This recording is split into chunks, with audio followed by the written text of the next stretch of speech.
Hello, everyone. Welcome to the FAA podcast. Great Monday, Victory Monday for most of my teams. Eagles play tonight. Undefeated this weekend, though, so I'm hoping the Eagles can complete the sweep with the Panthers winning on Thursday, Steelers winning yesterday, and Penn State and Georgia both winning on Saturday. But yeah, we had some interesting games, some upsets. That is my email. Need to get that off there, so we don't have dinging during during the show. But yeah, great weekend in football. How was your weekend, Logan? It was good, man. Got to relax a little bit. Got to enjoy some ball. Yeah, the I was barely awake, but I was trying to stay up for these late games, and it got spicy after about 10 p.m. Central here with some Pac-12 after dark. Yep. But yeah, starting off, we covered two games on Friday. Pretty good one here. Cincinnati getting it done 27-25 over ECU. Holton Ahlers, really nothing to complain about. 26 of 46, 56.5%, 280 yards, 2 touchdowns, 6 carries for 14 yards. And Ben Bryant, sub 50% completion percentage, not very good for that Bearcat. 14 of 30, 46.7%, 244 yards, 2 touchdowns, and a pick. I don't know how Cincinnati won this other than the 100-yard kick return by Jaden Thompson, because it looks like the Pirate offense was pretty good all night. As you can see, Keaton Mitchell, their 100-yard performance on the ground, 16 carries, 112 yards, touchdown, 2 catches for 15 yards. Yeah, man. This game just kind of underscores, I think, how good the American Conference has been this season. Usually, it's like one or two teams will kind of have be the favorite to kind of win out and then make some noise in the New Year's Six and be that like dominant group of 5 team that can get a shot at the top 10. But this year there's a lot of competition. Yeah, we'll talk about the UCF Tulane game in a sec, but them two, along with Cincinnati, the top 3 contenders for the 2 spots in the AAC championship. Leading receiver in this game, we had 200-yard guys. Cincinnati wide receiver Tyler Scott, 7 catches, 140, a touchdown. And then ECU wide receiver CJ Johnson, 7 receptions, 123 yards, and a touchdown. Mentioned Jaden Thompson, the 100-yard kick return touchdown. He also had 1 catch for 11 yards on offense. And then not much defensively stat-wise, so I'm going to go with the winning team there. Cincinnati linebacker Ivan Pace Jr., 7 tackles, 3 solos, 2 QB hurries. He's always on anytime we do a Cincinnati game, he's always on our list of defensive standouts. ECU covered +5 over 51.5 by the hook. We had a couple of those this weekend in the NFL and college. The other game we had on Friday night was not close. Number 8 USC blowing out Colorado 55-17.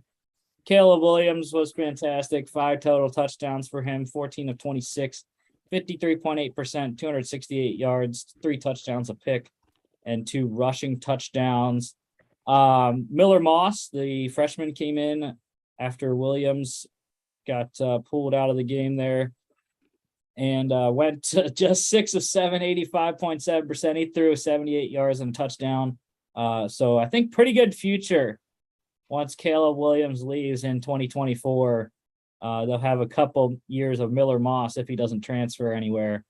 But JT Strout for the Buffaloes there, 11 of 21, 52.4%, 124 yards, a pick, 1 rushing touchdown, and a fumble. So, the turnovers were killing Colorado there. But yeah, as expected, Jordan Addison returned for this game. We don't have him up here. He didn't have a standout night, didn't score a touchdown, but good to see him back in the fold anyways, coming up for the UCLA game.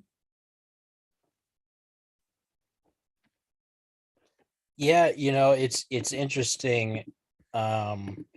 USC is a team that I'm going to be very interested in seeing kind of what their kind of playoff looks like, and what their case looks like. And it's really going to come down make or break these next 3 games.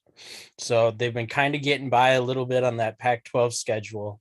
But now they got UCLA coming up this weekend. Then they got Notre Dame, and then they'll have the Pac-12 championship, against either, I think it's Oregon or Washington. That's going to be 3 big statement games that are going to determine if they can make the playoff or not. Yeah, the Pac-12 got weird. We'll talk about the UCLA game, Washington, Oregon in a sec. But, it's USC, Oregon, Utah are the 3 right now, 1 loss. And obviously USC lost to Utah, and Oregon plays Utah this week. So this weekend, it's interesting in the Pac-12. We got USC, UCLA, Oregon, Utah, the top 4 teams in the conference. Mm-hmm. So we will know a lot after this coming Saturday about what the Pac-12 looks like and who's going to be in the conference championship game. The interesting thing with Washington would be if Utah beats Oregon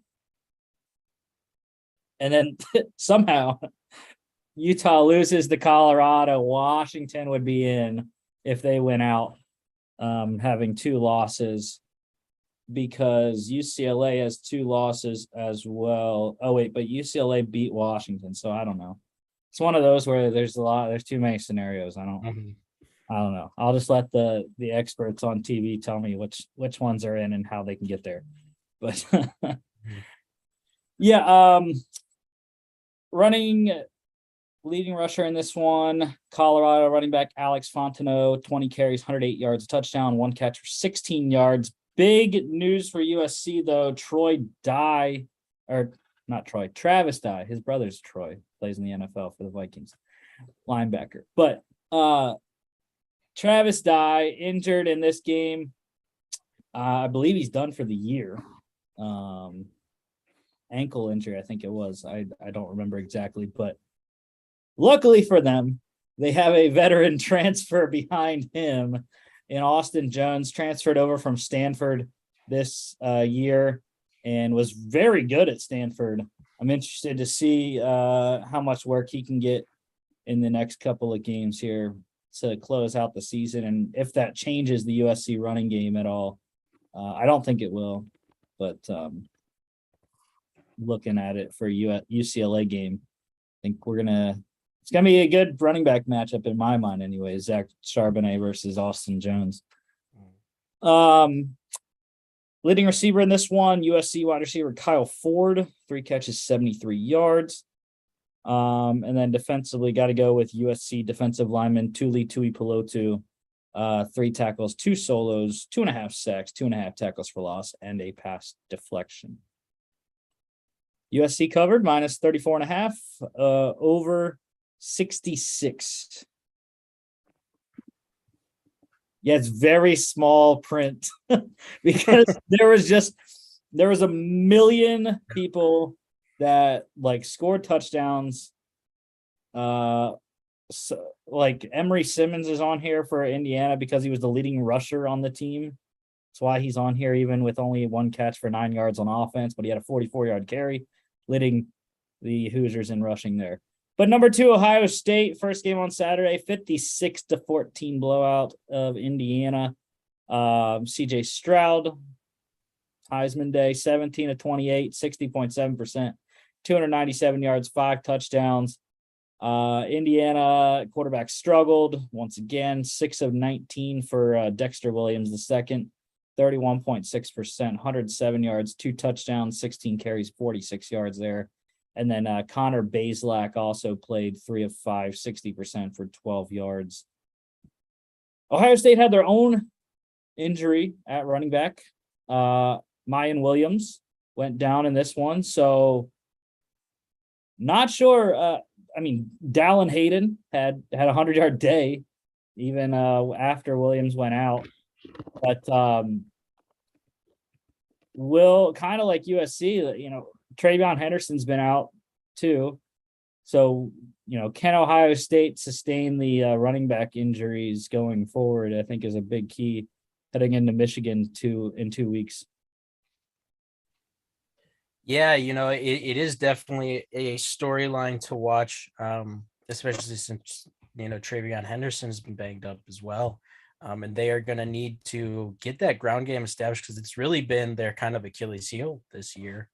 If you could single out one thing that's been kind of missing consistently from that outstanding offense, it's, getting that run game going. And you're going to need to do that against Michigan coming up here in 2 weeks if you want to win. The good news is it looks like it's not going to be a major thing. I just Googled it. He actually just tweeted out an hour ago that he's good. So maybe he misses next week or something, but he'll be back, which is a good thing. But still, like you said, still something that's going to be able to that we're going to have to watch moving forward for Ohio State. And for CJ Stroud, good get back game. I know we talked last week about the Northwestern game. I was able to kind of, on one of the podcasts I listened to, Dane Brugler was on. He's the head kind of NFL draft guy for The Athletic. And he said he talked to a number of scouts who are actually just going to throw away the Northwestern game for CJ Stroud's tape because the conditions were just so bad that, it's kind of a wash. But I texted you during this game, 300 yards, 5 touchdowns on 17 completions. I mean, that's insane, like average receptions there. So good get back game. Obviously, Indiana wasn't going to put up much resistance. And the real test for Ohio State's going to be that Michigan game coming up in 2 weeks. Yeah, I expect Stroud to have similar numbers next week. Maryland struggles mightily on defense. That would be a good game for them to establish the run, as we saw, and we'll talk about the Penn State game this weekend against them. Very susceptible to the running game is the Maryland Terrapin defense. But Mayan Williams, before he went out here, 15 carries, 147 yards, touchdown. Like I said, Dallin Hayden came in, 19 carries, 102 yards and a touchdown. So 200-yard backs for the Buckeyes here. Marvin Harrison Jr., another solid day for him. 7 receptions, 135 yards and a touchdown. Xavier Johnson for OSU, 2 catches, 47 yards. He had a 71-yard rushing touchdown for the Buckeyes. And their tight end on offense there, Cade Stover, 3 catches, 45 yards. He scored 2 touchdowns as well. And then defensively, I think I'm going to go with Ohio State linebacker Tommy Eichenberg. 7 tackles, 4 solos, 3 tackles for loss, and a QB hurry. I hate Ohio State, but I think I do really like Tommy Eichenberg. He's not my pick for, you probably don't know this being your first year on the show, but kind of like every year I single out, I end up around by draft time. I find a guy in the Big Ten linebacker that I just absolutely love. I can't remember who it was last year, but the first year on the show in 2020, it was Josie Jewell, having a great career in Denver. I can't remember who it was last year though, but Tommy Eichenberg might be my guy. I do really love Jack Campbell as well at Iowa. So we'll see which Big Ten linebacker I pick out, and I'm excited about coming up in April there. One last thing on this game. Want to congratulate Ohio State wide receiver Cameron Babb 1 catch, 8 yards, a touchdown. Fantastic story. 4 ACL injuries in his career. And finally comes back, scores his first career touchdown. Just fantastic story there. Ohio State covered a -40 and over 62. Number 5, Tennessee, similar type game here, 66-24 over Missouri. Hendon Hooker, great day. 25 of 35, 71.4%, 355 yards, 3 touchdowns, 8 carries for 50 yards, and another score on the ground. Joe Milton came in for him late in the game. Again, similar thing there to the USC game. Milton, 3 of 3, 105 yards, a touchdown, and 1 carry for 11 yards. Brady Cook, decent day. 19 of 32, 59.4%, 217 yards, 2 touchdowns, 16 carries, 106 yards. I was shocked when I saw a 100-yard rushing performance by Brady Cook, because I do not think of running ability when I think of Brady Cook. But he got it done on the ground today and on Saturday. And I think this is a respectable performance for Missouri, though. Yeah. I think Missouri's done a little bit better than I think what maybe people expected going into this season. I had people telling me earlier this season that they were the worst team in the SEC, and I mean, they're definitely up there, but I don't know. I think Vandy still holds that title, although maybe they're shedding that mantle a little bit. We'll get to that game later. But really good get back game for Tennessee. Just good to see this offense get back on track. And guy I want to highlight, man, this guy might be the fastest draft riser, period, of the year. And that's Jalen Hyatt, man. Really, dude came out of nowhere. Everyone was talking about Cedric Tillman going into this season, who's still a very great prospect in his own right and is going to get drafted fairly highly. But Hyatt is just shooting up boards, and you see why right there. 7 receptions, 146 yards, a touchdown. He has already broken, I believe, the Tennessee single season touchdown record a couple games ago, I believe it was. Because it was only like 14 or 15, something like that. And he is just killing it with the touchdowns this year. Hooker's number 1 receiver. Running game here, the outside of Brady Cook, Tennessee running back Dylan Sampson led the game in rushing, 8 carries, 98 yards, a touchdown, and 1 reception for 7 yards. Tennessee's running game was fantastic between Sampson, Jabari Small, Jalen Wright, also 11 carries, 51 yards, 2 touchdowns, and a 1 3-yard reception there. Mentioned Hyatt. Brew McCoy also had a 100-yard day, 9 catches, 111 yards for the Pitt transfer, I believe that's where he's from. And also Tennessee tight end Princeton Fant, 2 catches, 21 yards, 2 touchdowns as well. Defensively, got to go with Volunteers defensive lineman Tyler Barron, 4 tackles, all of them solos, 1 sack, 4 tackles for loss. Tennessee covered -19 over 57.5 by themselves. Doesn't change anything for Tennessee, right? They're staying at 5 tomorrow night. Mm-hmm. Number 7, LSU, close one in Fayetteville, 13-10.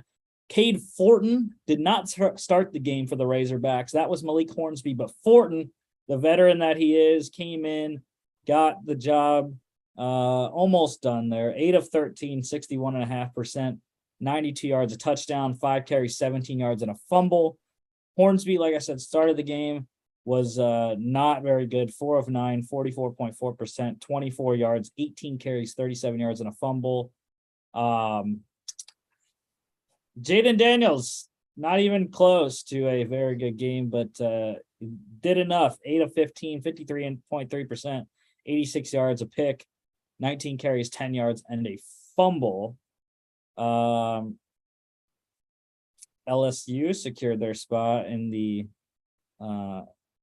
SEC championship game against Georgia. And We'll see. Jaden Daniels gonna have to play a lot better than this against the Bulldogs defense if the Tigers are gonna win an SEC title in Brian Kelly's first year. Yeah, I mean that's going to be a tall order. I would not be surprised to see the Dogs open as maybe 2-3 possession favorites. But I don't think that should be the message for LSU. Credit to Brian Kelly on his first season. Really just kind of turning it around and making them competitive. I did not think they were going to be this competitive this year, but he's really been able to. Kind of harness that talent and make it work for them. And this is kind of one of those wins that it's really kind of gritty, man. It's like, it's really good for your program when you can win a kind of a grinded out away game, tough environment, rivalry game. And yeah, and I texted you this and we'll get to the defensive players, but I've never seen as good of a single game individual performance as I saw Harold Perkins. I swear to God, man, he was on every defensive play call, dude. They called his name on like every defensive play. 4 sacks, including the game-winning strip sack. True freshman, 5-star recruit. Yeah. I mean, if this is his coming out party, man, it's really exciting to see what he's going to look like. Yeah. Josh Williams here, great game for him. In an otherwise barren statistic all day on both offenses. 19 carries, 122 yards, a touchdown, 1 reception for 9 yards. He has an interesting story as well. I believe he was a walk-on at LSU. So great to see him getting his opportunity and shining right now as a power back. Matt Landers led the game in receiving for Arkansas, 2 catches, 69 yards, a touchdown. Big touchdown to get Arkansas within 3, which was interesting that they lost by 3 because Sam Pittman early in the game, second quarter, I believe it was, goes for it on 4th and goal from the 2, I think it was 2 or 3. Doesn't get it. Could have kicked the field goal to tie the game at 3, which that was the halftime score, was 3-3, but did not go for the field goal, went for the touchdown after that was after an LSU turnover, I believe, and did not get it. Could have been the thing that sent this game to overtime, and maybe we have a different result, but Pittman's aggressiveness all day kind of hurt him. And maybe Jim Irsay was right. These coaches get too scared with this analytics stuff, and they just don't do the old school, just feel your gut and take the points. You always want to end a possession with a kick. That's what I've been told, whether that be a punt, a field goal, extra point. So, yeah. But yeah, as you mentioned, Harold Perkins Jr., defensive player of the game, 8 tackles, 6 solos, 4 sacks, 4 tackles for loss, 1 pass deflection, 1 QB hurry, 2 forced fumbles. Just a beast. Got to know where number 40 is at all times. And that's an interesting matchup in the SEC championship game. We'll see what Kirby can scheme up there on offense to halter Perkins there. Arkansas covered +6, under 59, Salem under. Number 20, Notre Dame, close one, 35-32 over Navy. This game, it was out of hand. I mean, Notre Dame was up big. They were up, I believe, 21, 22 at some point, and allowed Navy to score 17 unanswered.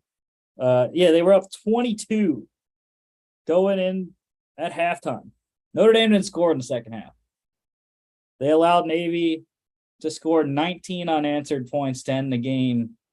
And reason why they lost by 3, they went for 2 on their 2 touchdowns in the second half, didn't get either.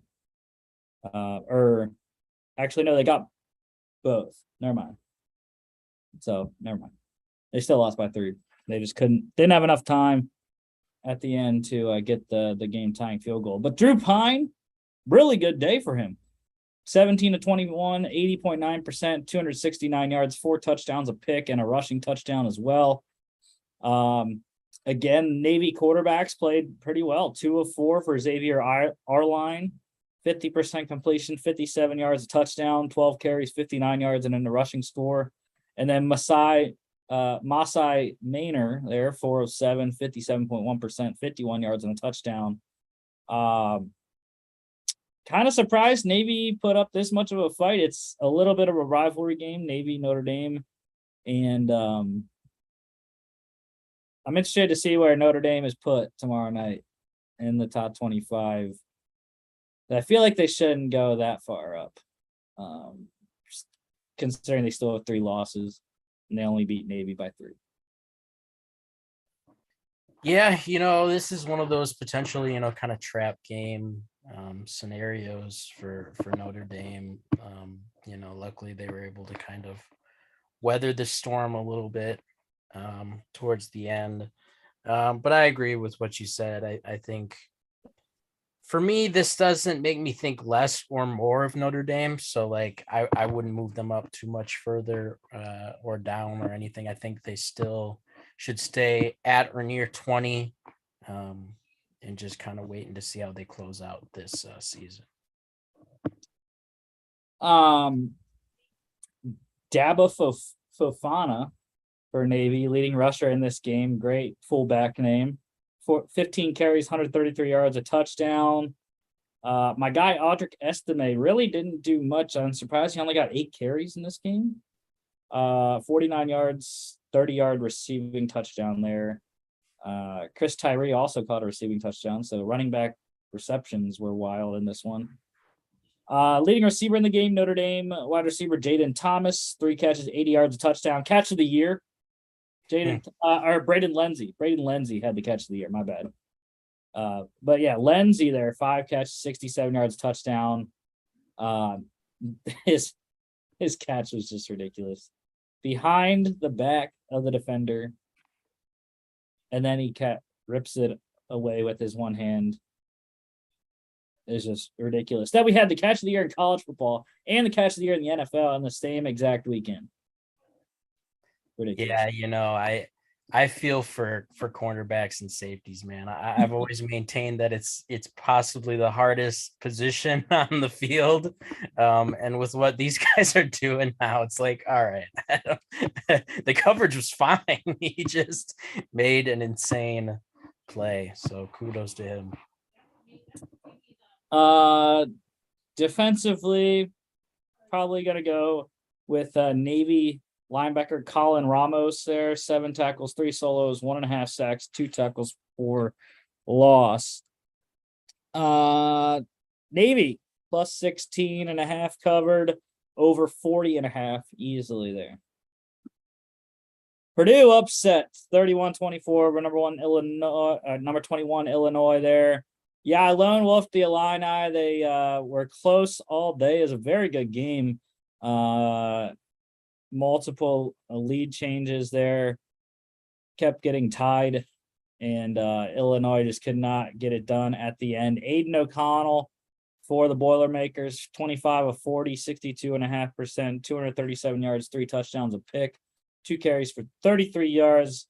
My guy Tommy DeVito, 18 of 32, 56.3%, 201 yards, 1 touchdown, a pick.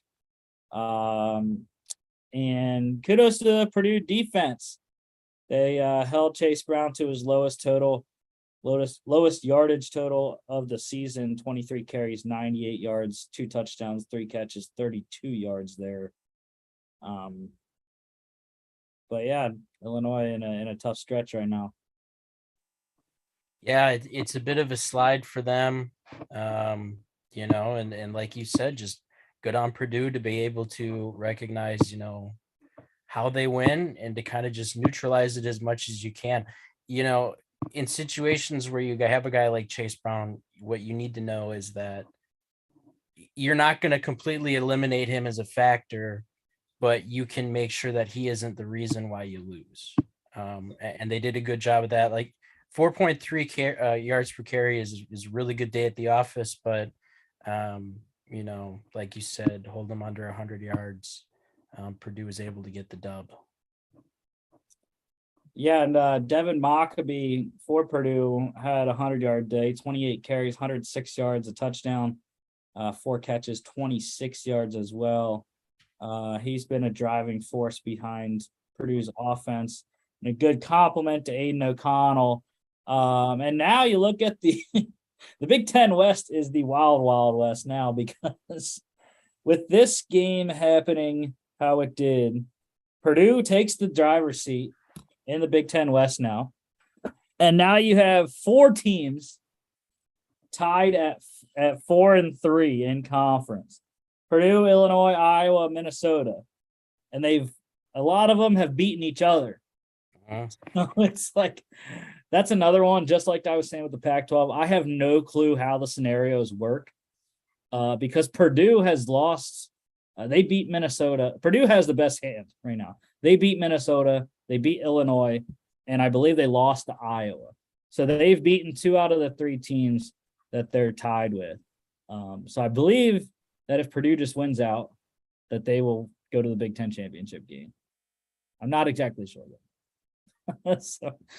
But yeah, Illinois. What I thought, anyways, was a surefire. Illinois is going to be your Big Ten West representative. Now a little bit muddy. Purdue +6 over 44. Oh, I forgot to say Brian Hightower for Illinois, leading receiver in the game, 5 catches, 89 yards, a touchdown. No Isaiah Williams on here, who has been Illinois' leading receiver all year. So another great thing that Purdue did was shut him down on the day. And then defensively, going to go with Illinois defensive back Dartavius Martin, 4 tackles, all of them solos, 1 tackle for loss, 2 pass deflections. Andy, the streak is over. 23, I believe it was. 23 game SEC losing streak snapped in this game. Vandy still now alive a little bit anyways for a potential bowl bid. I thought Vandy bowl bid was pretty locked up when they went 3-0 in a non-conference against some pretty bad teams, but they're gonna have their work cut out for them to get to a bowl bid with Florida and Tennessee, the last 2 games they have. But hey, they're both home games. You never know. Vandy could shock some people. I think they have a good chance against Florida, maybe, but Tennessee's gonna be a little bit tougher. But yeah, beating number 24 Kentucky 24-21. Great win for Clark Lee. In his first season, I believe, at the helm. I think it's his first. But yeah, Mike Wright there, 12 of 23, 52.2%, 184 yards, touchdown, and a pick. 11 carries, 126 yards, a touchdown. That included a what was it? An 80? Was it a 75-yarder? 80? 59. Okay, I was a little bit off. 59-yarder rushing touchdown there. But I know you love Will Levis.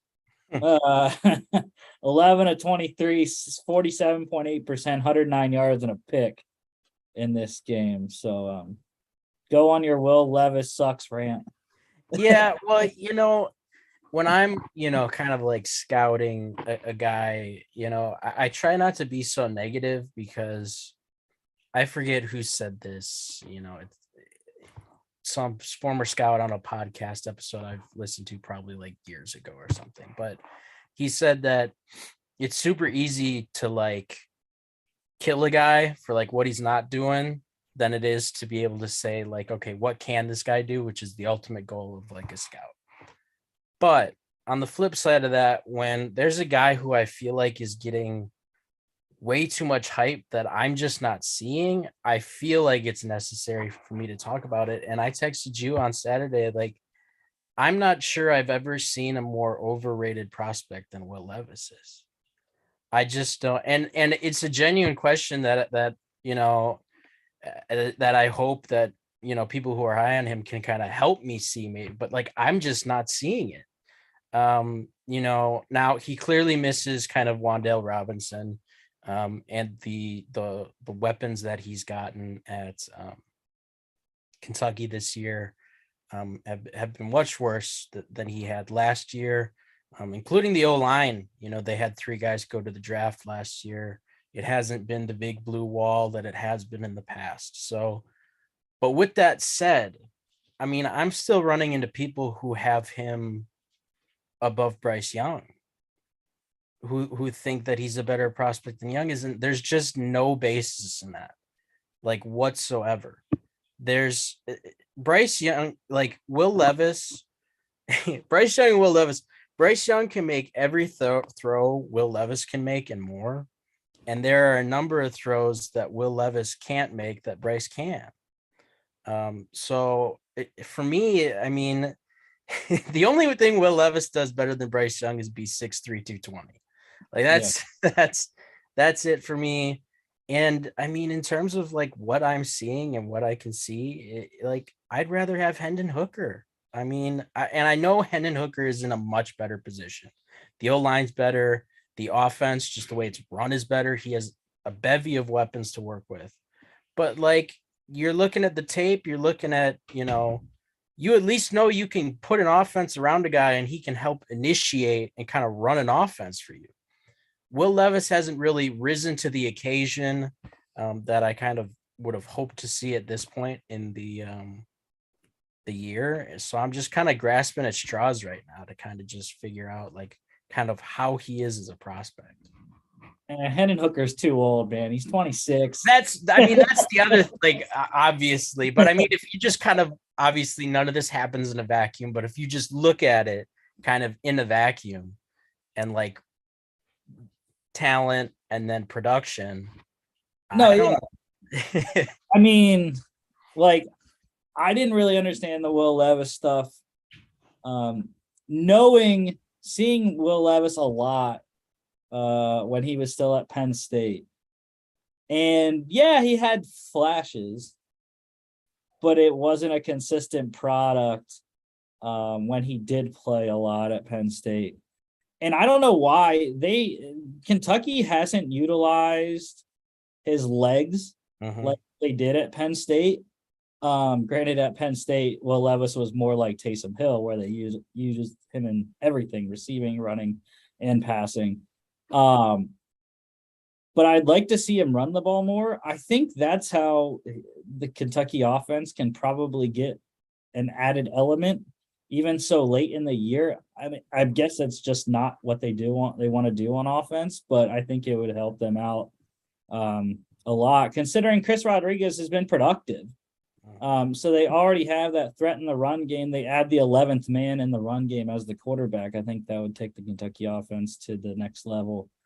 But yeah, man, Will Levis, I don't know if it's really like a Josh Allen type of thing where it's like there are traits and then you got to develop them. But I feel like Will Levis is going to turn into Malik Willis when it comes to draft time. It's really interesting that you said that, because I was thinking today kind of, when I have watched Will Levis and when I watched and scouted Malik Willis, I don't see Will Levis doing a whole lot of things better than Malik Willis. Like I like Malik Willis better as a prospect because,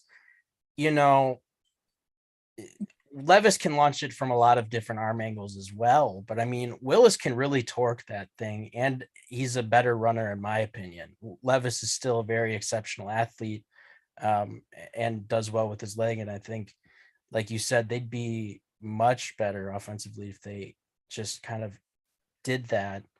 more in that offense, but I just don't know. And I mean, if you are a team that is drafting Will Levis, hoping that he takes a Josh Allen leap, you need to realize that Josh Allen is like an alien and that his development is possibly the most unprecedented player development ever to happen in NFL football.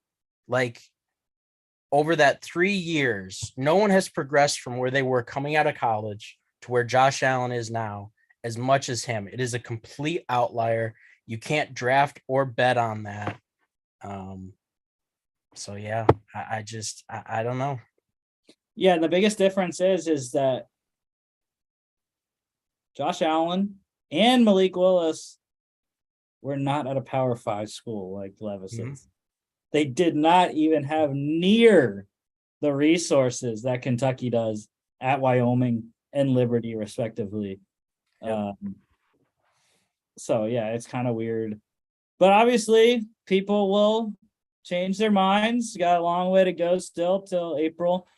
And I know Will Levis is going to come to the combine and someone's going to draft him based off his combine and not not the tape.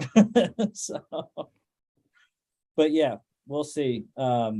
Unfortunately, I think at this point, the Indianapolis Colts are going to draft Will Levis because they're going to be a team in that middle of the draft based off what their record is right now at 4-5-1. Right. They seem like a team destined to get that 10 to 16 range or something like that. Yeah. And I mean, Will Levis could end up being a great football player, you know, and I'm usually always on the traits over production train. Like, I think that's always the way to go.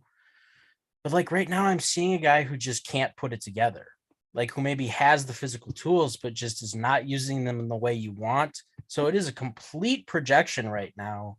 And I mean, are you going to take a top 10 pick on a complete projection? Like I just wouldn't. So. But yeah, we went off on a tangent, but back to the game. Chris Rodriguez Jr., like I said, I absolutely love Chris Rodriguez. 18 carries, 162 yards, 2 touchdowns.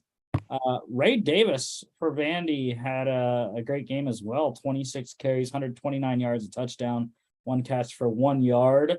Leading receiver in the game, Vandy wide receiver Will Shepherd, 5 catches, 88 yards, a touchdown, and a fumble.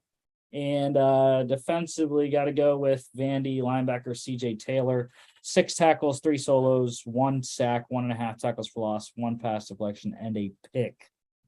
Vandy plus 17, under 45.5. Again, by the hook.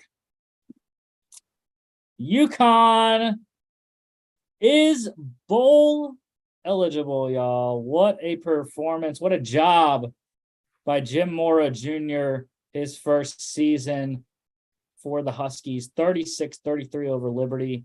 This was an entertaining game. I watched this one over some other ranked games. Like I told you, I turned off the Kentucky Vandy game to watch UConn Liberty because I was so excited about this game. But yeah, I mean, again, I was thinking about picking UConn, but after Liberty beat Arkansas in Fayetteville, I just couldn't. Another tough road game for Hugh Freeze's bunch, but Jonathan Bennett, 22 of 36, 61.1%, 201 yards, a touchdown, and a pick, 5 carries for 25 yards. I don't think Bennett started, which was odd. I can't remember the start of the game, but I don't believe he started. I think Caden Salter started, 1 of 3, 6 yards, and a fumble, struggled mightily. Either Bennett started and got injured and Salter came in for a little bit, or Salter started, got injured, and Bennett came in. I can't remember which one it was.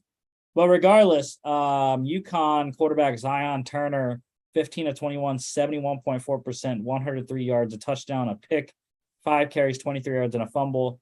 And when I tell you, you got to look up this game-winning touchdown here from Zion Turner, because it was an absolute strike. Just zipped it in there. right on the receiver's hands, touchdown. It was an excellent throw. And I'm kind of surprised, UConn was good early in the season, had some missteps go against them. And Turner really wasn't playing well early on in the season, and has grown and progressed. And again, I think it's because of coaching. Jim Mora Jr. Is an excellent coach. And like I said, the Huskies, for the first time in a long time, are going bowling this year. Yeah, I mean, just what a turnaround for them. I mean, taking down Liberty. We're talking about a team that that went toe to toe and beat an SEC school, man. I mean, just great story for UConn. Hopefully, it is the kind of start to some really good things over there for that program. The revitalization of the 2000s UConn. That's Yep. what's coming. They can get some top, top 30, top 25 recruiting classes, maybe. I don't know if that's too high of an expectation, but I think even a top 50 or 40 receiving class would be a good start for Jim Mora there. I don't know how many people want to go play in the cold in Connecticut though, but we'll see. Yeah, I think the big thing that can be used for programs like UConn to kind of get back to relevancy is the transfer portal. Yeah. Maybe poach some guys that aren't getting the playing time they want at some bigger name schools, kind of inject some talent into your rosters and go from there. Yeah, I'm kind of surprised UConn has stayed independent too. I don't know if they would look to join anyone. I mean, I feel like if they were, they would have to have had that already kind of plan in motion. Because I don't know why they wouldn't want to try to get into the AAC. I think joining the American would be a great step for UConn. Getting back into that sort of Big East, which they play in all their other sports still, because it's just a non-football conference now. But yeah. But yeah, TJ Green for Liberty, 100 yards here, 24 carries, 119 yards, a touchdown, 4 catches, 31 yards. Robert Burns for UConn, also 100 yards, 11 carries, 104 yards, a touchdown. And then UConn running back Victor Rosa, 10 carries, 62 yards, 2 touchdowns on the day for Mr. Rosa there. How about the day for Liberty wide receiver Demario Douglas? I keep saying, man, every time we have a Liberty game, Demario Douglas is the guy. Great NFL prospect there. 7 receptions, 70 yards, 2 carries, 105 yards on the ground, and a touchdown. He had a 75-yard run, rushing touchdown there, or 81 yards, I think it was. So yeah, I'm excited about Demario Douglas. Going to be a good mid-round guy that some teams can get there. UConn wide receiver Aaron Turner, 10 catches on the day, 66 yards.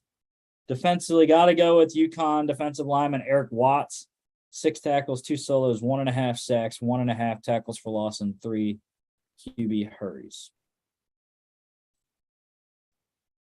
UConn plus 13.5 over 45 easily.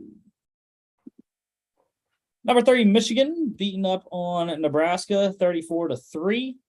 JJ McCarthy, not very good quarterback day for either team here.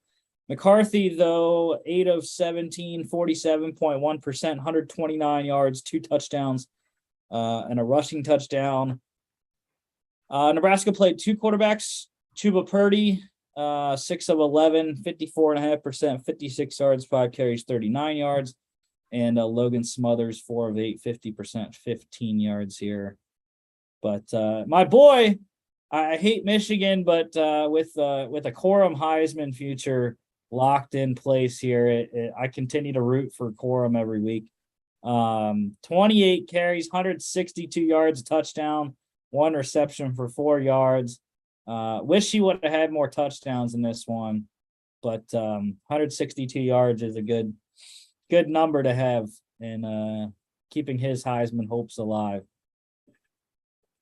Yeah, I mean, he just continues to be on a tear, and they're going to need it, especially if JJ McCarthy, puts up stat lines like this. I think that if Michigan hopes to beat Ohio State, they're going to need a little bit more from McCarthy, because unlike last year, that Ohio State defense is much better, one of the best in the nation. So you can't afford to be one dimensional against a team like that. Hopefully they kind of put it together. Yeah, and I think they're going to utilize a similar game plan to last year. I think they use that game plan as a base. They add in what they saw Penn State do for the first 3 quarters, anyways. In that game where Penn State was winning, I think they're gonna have a good shot. If Ohio State shuts down Corum, I think Michigan has no chance. But I think the Michigan defense is good enough. And I think that if they can run the ball on offense, limit the possession to CJ Stroud, and Michigan has a good chance in that game.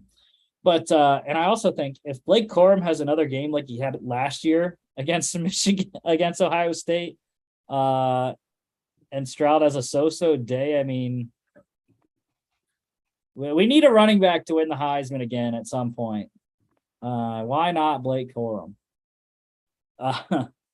Leading receiver in this game, Ronnie Bell from Michigan, 4 catches, 72 yards, a touchdown. Defensively, I'm going to go with Michigan defensive lineman Mason Graham, 3 tackles, all of them solos, 1 sack, 1 tackle for loss, and 1 QB hurry. And then also got to mention Michigan wide receiver Andrell Anthony. I believe it was Ronnie Bell that caught the ball and fumbled into the end zone. Andrell Anthony recovered it in the end zone. So that's one way to score a touchdown when you don't have any receptions on the day. Michigan covered minus 30.5, under 49.5. So this wasn't the ass kicking that I was asking for, but number 9 Alabama did beat number 11 Ole Miss 30-24, killing Ole Miss's SEC championship hopes. Jackson Dart 18-31, 58.1%, 212 yards, touchdown, 16 carries, 35 yards. Bryce Young was great, led his team back down 14 at one point, 17-3.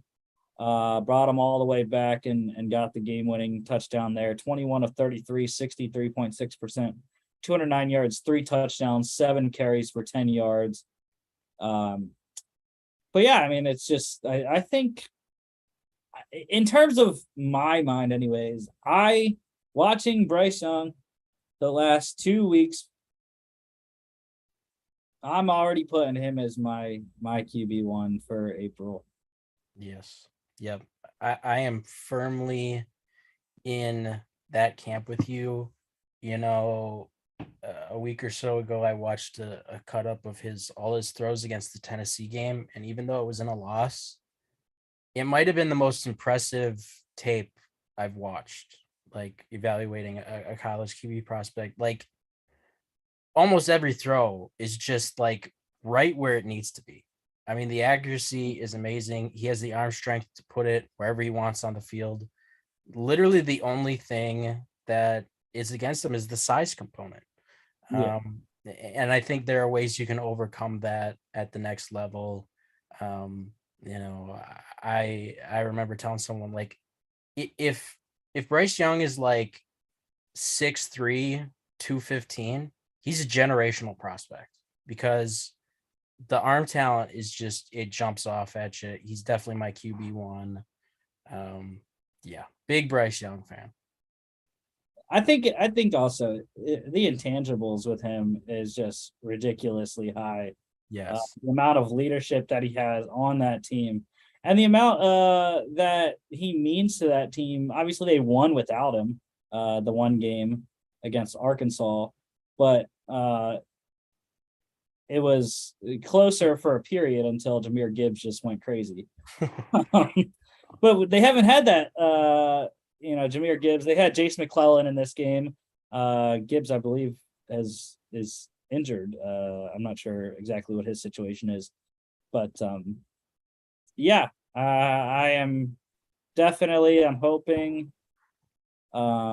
Unfortunately, at this point, Bryce Young is rising above, and I'm just hoping that like the Lions, if they do draft a quarterback, we don't know. The Lions haven't drafted a quarterback There's yet. There's a lot of ball left. A lot of ball left. And they just like we're gonna build everything else except the quarterback right now in Detroit. But if they do draft a quarterback, I'm just praying that the Lions fall in love with CJ Stroud, so that Carolina can get Bryce Young. I think Carolina would be a perfect fit for Bryce Young, his mentality, and CJ Stroud's closer. He's just got to go a little ways to get to Detroit. Bryce Young's got to go all that way from Alabama. You know, it's going to take Baker Mayfield a lot longer to drive Bryce Young to Detroit from the Heisman house. Yep. Than it will to get him to Charlotte. So that's kind of funny that Baker's in that commercial too, and I'm advocating for Bryce to go to the Panthers. But anyways, Quinshon Judkins, another great game for him. Ole Miss running back, 25 carries, 135 yards, 2 touchdowns, 3 receptions for 14 yards. He might be a guy. I don't know exactly what year he is. I think he's a junior though. Late round running back possibility. For some reason, in my mind, now this is not even close to accurate. I have a Deontay Foreman comp for Quinshon Judkins, and they're probably not even close in body size. He's a freshman, actually. So Good I think he's Lord. yeah. I think he's, and what's so interesting, and I'm glad you highlighted him, is like Ole Miss has a guy in their backfield, Zach Evans, who's probably going to get drafted within the first 3, possibly 2 rounds, who has a bunch of talent, and he's having a hard time seeing the field because Quinshon Judkins has just been that good, has been phenomenal for them. And really excited to see kind of what his career looks like. He's been the biggest factor in that offense's success this year. Well, you know, Ole Miss also has a guy that I loved at SMU.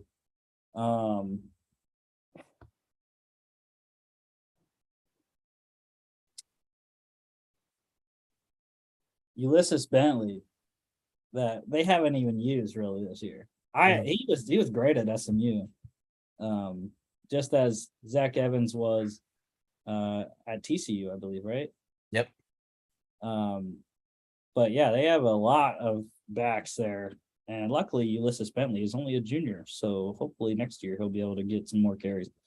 If he doesn't come out for the draft this year, which I don't think he will, lack of carries production wise. But yeah, Jace McClellan for Alabama, 19 carries, 84 yards, 1 catch, 1 yard there. Malik Heath continues to put up good numbers for the Rebels, 6 catches, 123 yards.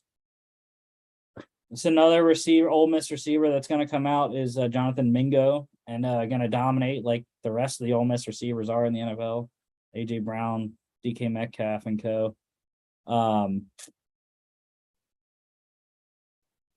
Defensively, I am going to go with the top guy there.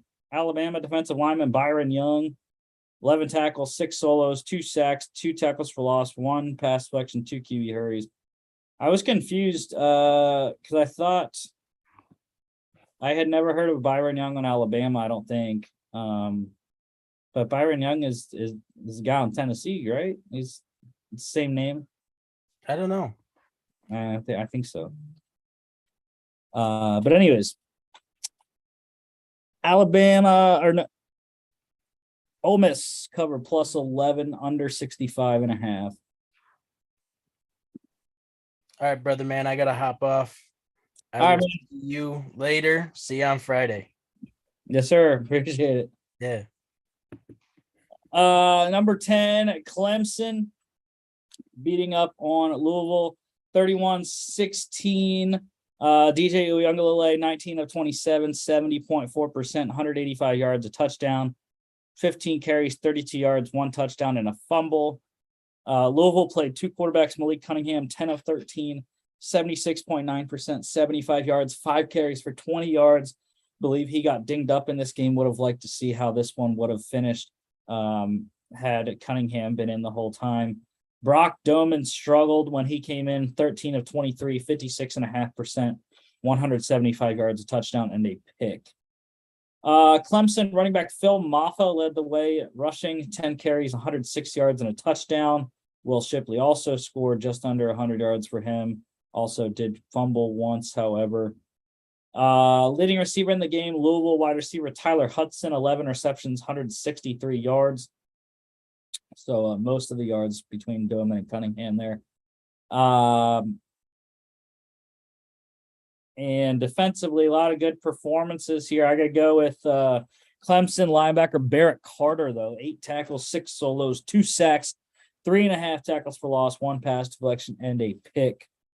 Clemson covered -7 under 52. And they are headed to the ACC championship game. Number 14, Penn State, 30-0 shutout over the Terps in Happy Valley.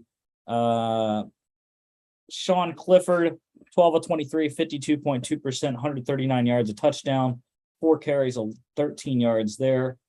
Drew Aller came in this one, just like he has in many of their other games. 3 of 6, 50%, 18 yards, 1 carry for 12 yards for Aller there. Maryland struggled mightily on offense. The Penn State defense was shut down all day. 11 of 22 for Talia Tagovailoa, 50% completion, 74 yards for him. Billy Edwards Jr. came in late, 0 for 1, and he fumbled the ball in his time during the game, got injured in this one, unfortunately, for Edwards there. Kind of a switch in the backfield for Penn State. Running back Nicholas Singleton led the game for them, 11 carries, 122 yards, 2 touchdowns, 1 catch for 5 yards for Singleton. Leading receiver in this game, tight end Theo Johnson for Penn State, 3 catches, 44 yards. And defensively, I'm going to go with Penn State linebacker Abdul Carter, 7 tackles, 3 solos, 1 sack, 1 tackle for loss, 1 pass deflection, and 2 QB hurries. Dominant all day. Love to see the number 11 continue to dominate after Micah Parsons wore that number early in his Penn State career, as did LeVar Arrington. Penn State cover -10, under 56.5. What a game. What a win for Jeff Hafley at Boston College. 21-20 over number 16 NC State, winning it at the buzzer. Emmett Moorhead for the Eagles was fantastic. 29 of 48, 60.4%, 330 yards, 3 touchdowns, 2 picks. MJ Morris, I hyped him up in this pregame. Unfortunately, he struggled. 12 of 24, 50%, 135 yards, 1 touchdown, a pick, 13 carries, 22 yards, 1 touchdown, and 3 fumbles. 4 turnovers on the day for the freshman. Really struggled there. I think he's a freshman anyways. I could be wrong on that one. But yeah, very, very poor day for Morris in the turnover category there. Really killed the game for the Wolfpack.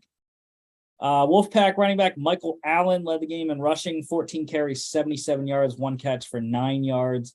And of course, anytime we have Boston College game, it's Zay Flowers, wide receiver for the Eagles, 7 receptions, 130 yards, and 2 touchdowns.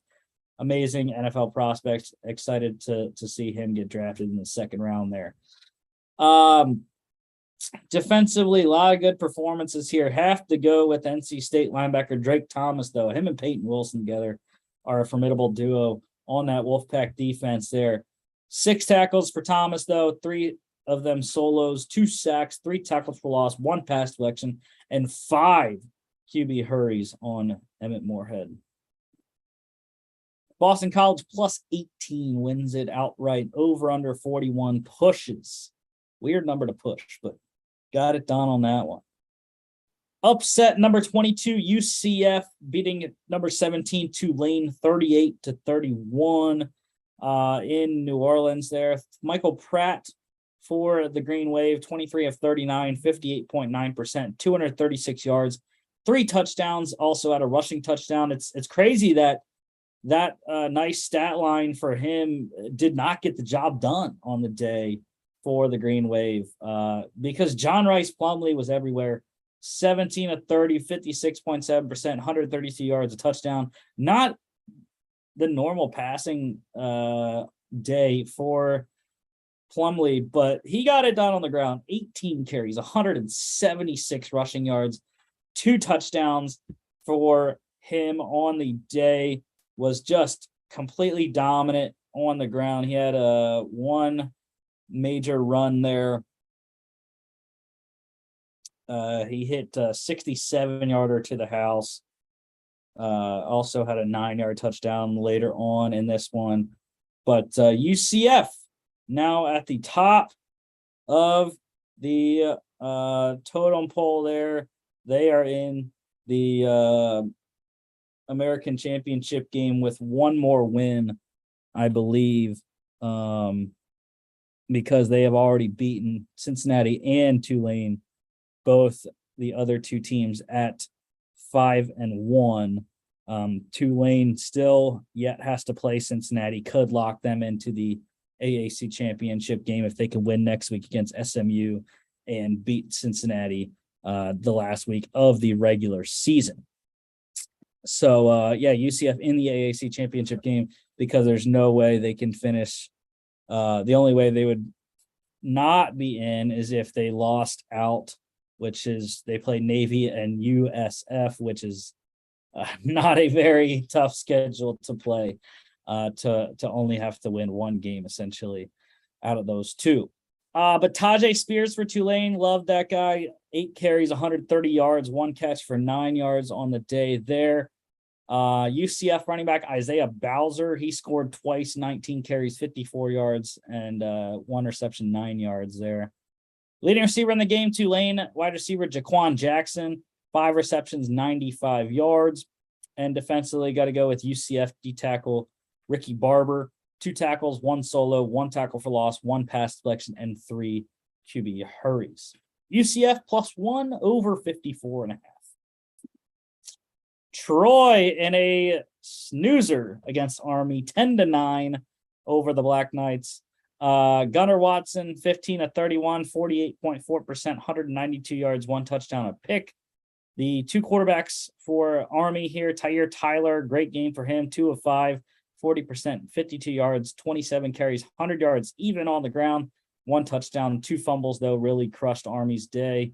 Their other quarterback, Jamel Jones, 2 of 4 passing, 50 yards, 50% on and 30 yards on those 2 completions. Troy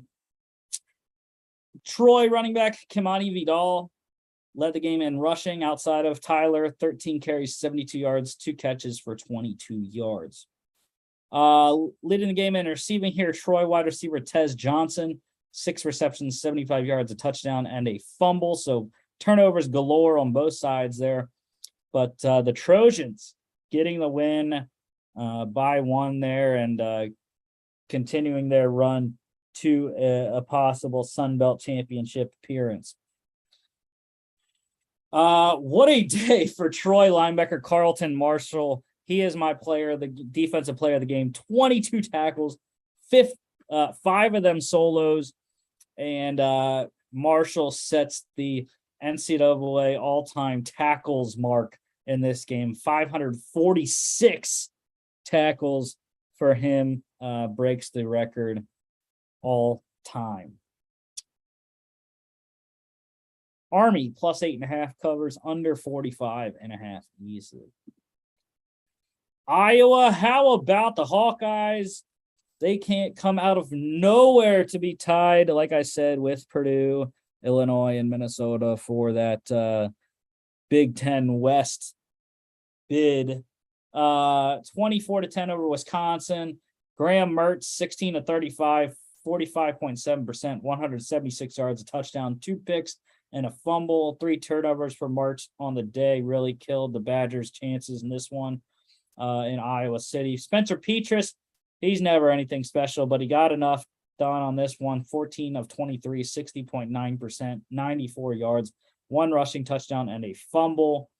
Iowa running back Caleb Johnson led the game in rushing, 22 carries, 57 yards, 1 touchdown, and 1 catch for 3 yards there.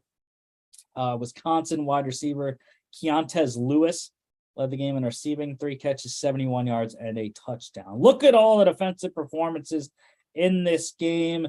2 guys I want to point out: Iowa defensive back Cooper DeJean, 10 tackles, 7 solos, 1 tackle for loss, 32-yard pick six.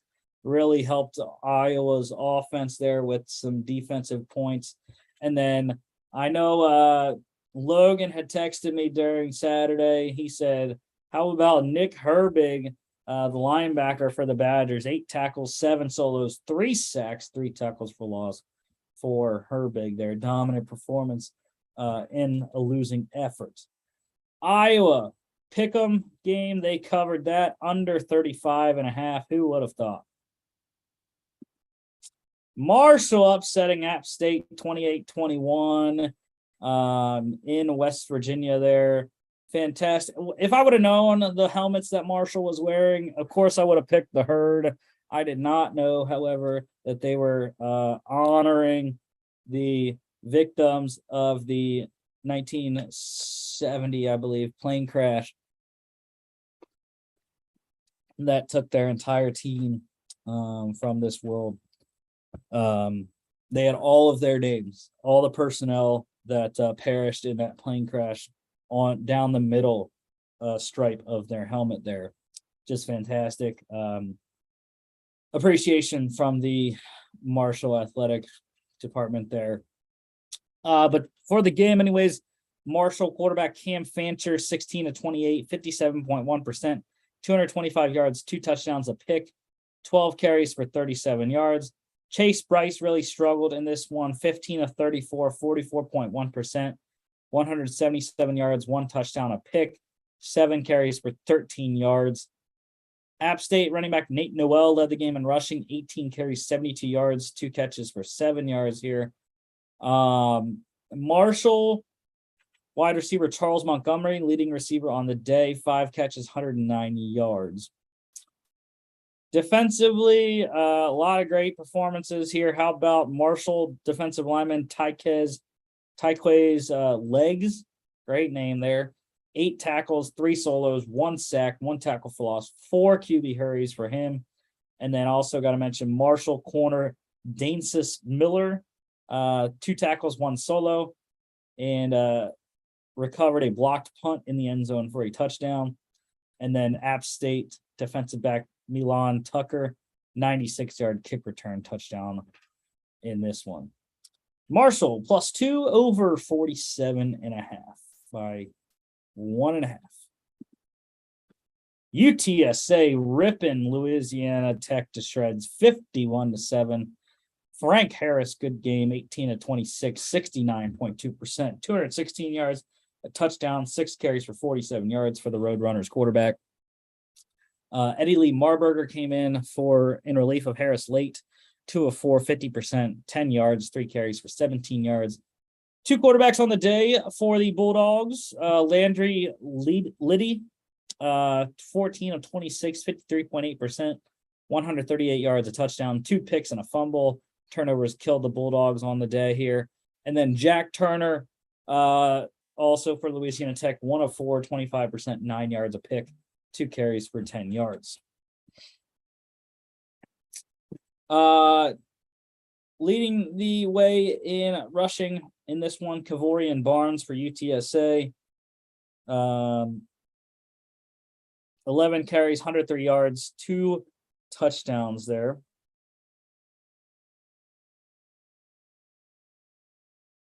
Brendan Brady for the Roadrunners, also scoring twice.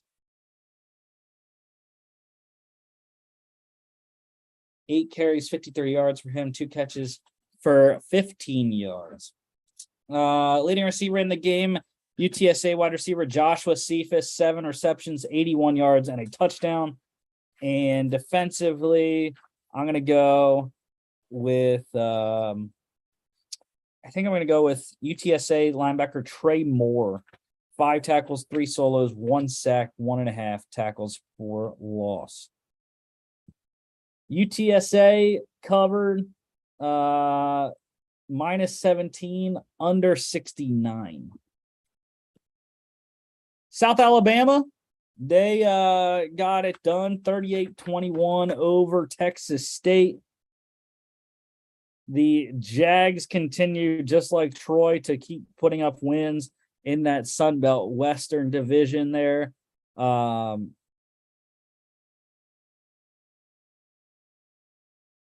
Bradley here, 20 of 34, 58.8%, 274 yards, 4 touchdowns on the day.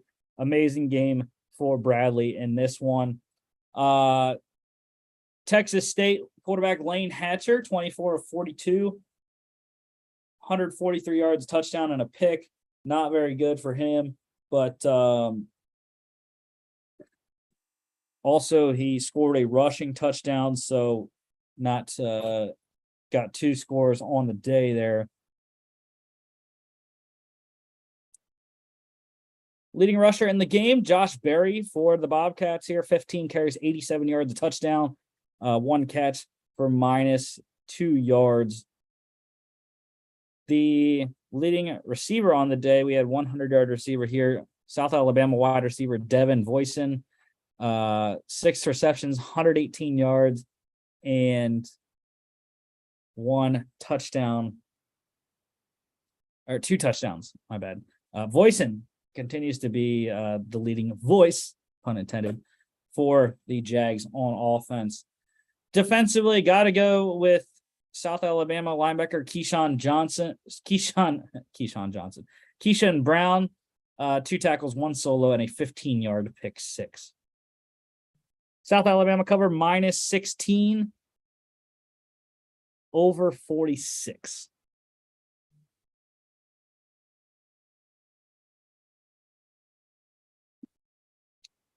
Go Dogs. Number 1, Georgia, 45-19 drubbing of Mississippi State. The Dogs, Stetson Bennett, great game for him. 25 of 37, 67.6%, 289 yards, 3 touchdowns, 2 picks, 6 carries, 14 yards, and another rushing score. Will Rogers for the other Bulldogs here. 29 of 51, 56.9%, 261 yards, 1 touchdown. Leading rusher in the game, 3 guys tied for the lead here. Georgia running backs Kenny McIntosh and Kendall Milton. McIntosh, 13 carries, 41 yards. Milton, 5 carries, 41 yards, and a touchdown. And then Mississippi State running back Jaquavius Marks, 7 carries, 41 yards, 4 catches, 19 yards. That was outside of the actual leading rusher in the game, Ladd McConkey, because he had 5 receptions, 71 yards, touchdown, and he also had a 70-yard rushing touchdown as well. Great game for McConkey. Really love watching him play number 84 out there. Tight end touchdowns were prevalent in this one as well. Darnell Washington, Brock Bowers both scoring, and UGA really took it to Mississippi State in the second half where they ran away with it. Defensively, I'm going to go with Georgia defensive lineman Jalen Carter. I love him being back. 7 tackles, 2 solos, 1 sack, 1.5 tackles for loss, and 1 QB hurry. And then I also want to mention Mississippi State wide receiver Xavier Thomas, 63-yard punt return touchdown just before halftime. I still don't agree with it. I still think there was a block in the back at the top of that return, but officials didn't see one, and Mississippi State got close there at halftime. Georgia cover minus 15.5 over 53. What an upset. Number 25 Washington goes into Eugene, gets the win over number 6 Oregon, 37-34. Michael Penix Jr., what a game for him. 26 of 35, 74.3%, 408 yards, 2 touchdowns, a pick, 2 carries for 20 yards as well. Penix was stellar in this game. Bo Nix was not as good as he has been. Still very, very good game for him. 19 of 27, 70.4% completion, 280 yards, 2 touchdowns, 9 carries, 59 yards, and a rushing score as well. So 3 total on the day for Knicks. 200-yard performers. Rushing game was very good for the Ducks in this one. Bucky Irving, 19 carries, 143 yards, 5 catches, 35 yards. And the Western Kentucky transfer, Noah Whittington, 20 carries, 108 yards, and a touchdown. 200-yard receivers in this one. Oregon wide receiver Troy Franklin has been dominant all year. 5 receptions, 139 yards, and a touchdown. And then Washington wide receiver Jalen McMillan, 8 receptions, 122 yards. Defensively, got to go with the Washington defensive lineman Braylon Trice. 2 tackles, a half a sack, half a tackle for loss, and 1 QB hurry.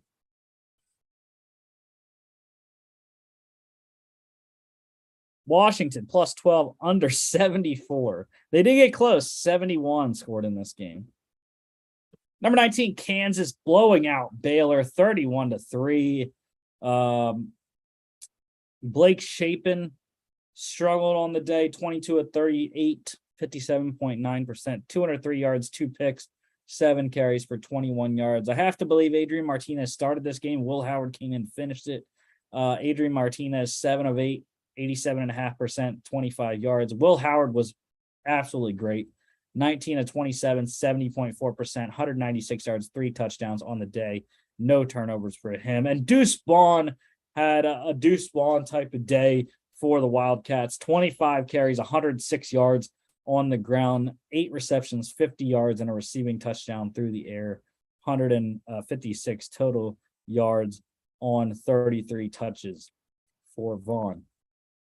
Leading receiver in this game, Kansas State tight end Ben Sinnott, 7 receptions, 89 yards, 2 touchdowns for the tight end there. And defensively, I'm going to go with Baylor linebacker Matt Jones, 9 tackles, 7 solos, a half a sack, half a tackle for loss, and 1 QB hurry. Kansas State plus 3, under 52. Number 4, TCU, undefeated, 10-0 Horned Frogs, 17-10 win over number 18 Texas in Austin. Very tough day offensively for both teams, but Quinn Ewers for the Horns, 17 of 39, 43.6%, 171 yards and a pick. Max Duggan for TCU, 19 of 29, 65.5%, 124 yards, a touchdown, and a fumble that allowed Texas to be in this position where it's just 1 score. But Kendre Miller for the Horned Frogs, very good day for him. 21 carries, 138 yards, a touchdown, 1 catch for 10 yards. And this is how I said TCU was going to win the game, right? They shut down Bijan Robinson and win it close. But Texas did exactly what they wanted to do outside of Bijan.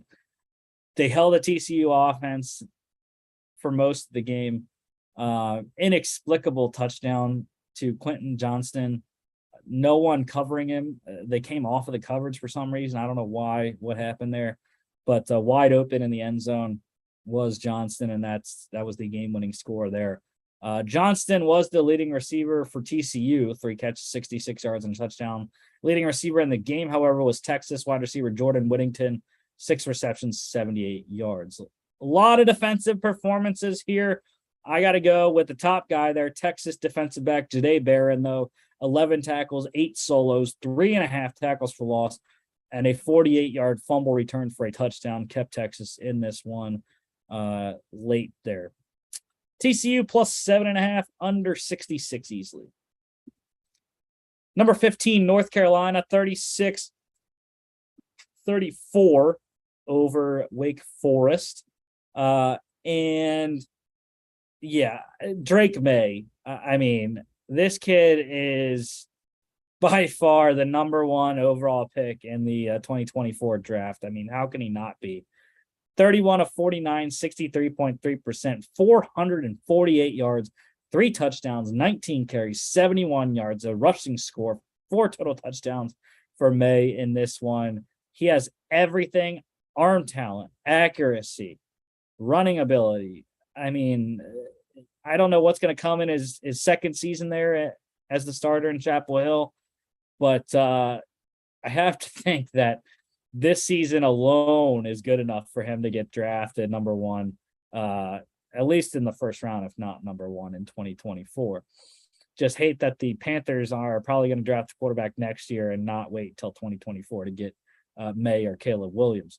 But Sam Hartman did a nice job on the day too for the Demon Deacons, 18 of 31, 58.1%, 320 yards, 4 touchdowns, a pick, 7 carries for 12 yards. The turnovers, though, continue to be a thorn in the side of Wake Forest. And even though it was only 1, Drake May didn't turn the ball over at all for North Carolina. And the interception for Hartman came at a terrible time that led to the North Carolina game-winning field goal there. Justice Ellison, your leading rusher on the day, 16 carries for 81 yards for the Demon Deacon running back. 200-yard receivers in this game. Who else but North Carolina's wide receiver Josh Downs, 11 receptions, 154 yards, 3 touchdowns for Downs on the day. Great performance for him on the big stage. And then Wake wide receiver Taylor Morin, 5 catches, 106 yards, and a touchdown. Also got to mention Wake wide receiver Donovan Green, 4 catches, 85 yards, and 2 touchdowns for him. Defensively, I'm going to go with Wake Forest defensive lineman Jasheen Davis, 4 tackles, 2 solos, 2 sacks, 2.5 tackles for loss. North Carolina plus 4.5. Again, I don't know why they were underdogs even on the road. Under, how about this one? 79. They got the 70 in this game. Under 79 here. Coastal Carolina, they are 9-1, 26-23 victory over Southern Miss. Trey Lowe for the Eagles here, 19 of 36, 52.8%, 295 yards, 1 touchdown and a fumble. Sorry, Golden Eagles there for Southern Miss. Coastal played 2 quarterbacks. Jarrett Guest, the majority of the game here, 7 of 14, 50%, 163 yards, 2 picks. Not a great day for him, but got enough of the job done. Bryce Carpenter, 1 of 1, 28 yards, 8 carries for 15 yards for the other Coastal quarterback here.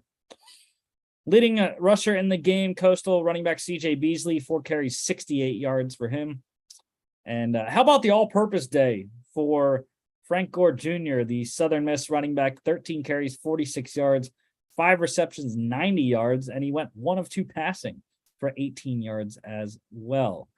Coastal running back Reese White, good game for him, 12 carries, 42 yards, 2 touchdowns on the day. And then 200-yard receivers here, Southern Miss wide receiver Jason Brownlee, he is their leading guy, 6 receptions, 123 yards. And Coastal wide receiver Sam Pinckney, their leading guy, 4 catches, 106 yards. Defensively, a lot of great performances. Got to go with Coastal linebacker Josiah Stewart, though. 5 tackles, 2 solos, 2 sacks, 3 tackles for loss, and 2 QB hurries. Southern Miss cover plus 5 over 48 by 1. Great win for number 23, Florida State, drubbing Syracuse 38-3. Jordan Travis was excellent, 21 of 23, 91.3% completion, 155 yards, 3 touchdown passes, 5 carries, 21 yards, 1 touchdown there. Did fumble it once, but he also caught a 2-yard touchdown reception. So 5 total touchdowns, 3 passing, 1 rushing, and 1 receiving for Jordan Travis. Excellent night for him at the Dome, which I said is a tough place to play, but Florida State was not shook by that aspect of the game. Syracuse, Tate Rodemaker also came in late, 3 of 7, 42.9%, 33 yards for the Seminole backup there. Garrett Schrader did play for Syracuse, was disappointed by this night here, 6 of 16, 37.5%, 65 yards. Carlos Del Rio Wilson threw 1 pass in this game for the Qs, 0 for 1, and it was an interception there. And then tight end Wyatt Rector, the backup tight end, didn't have any receptions on offense, but he was the guy that threw the 2-yard touchdown to Jordan Travis. Leading rusher on the night, Florida State running back Trey Benson, 18 carries, 163 yards, 2 catches for 3 yards as well. Leading receiver on the night, not much to go on, but Florida State wide receiver Ja'Kai Douglas, 3 catches, 43 yards. Defensively, I'm going to go with Syracuse linebacker Michael Jones, 6 tackles, 2 solos, 1 sack, 1.5 tackles for loss, and 1 QB hurry. Florida State -7 covers easily under 51.5. Number 13, Utah crushing Stanford 42-7. Cam Rising 20 of 33, 60.6%, 3 touchdowns, a pick, 3 carries for 34 yards. Nate Johnson came in late. He threw a 16-yard touchdown pass and had 1 rush for 21 yards.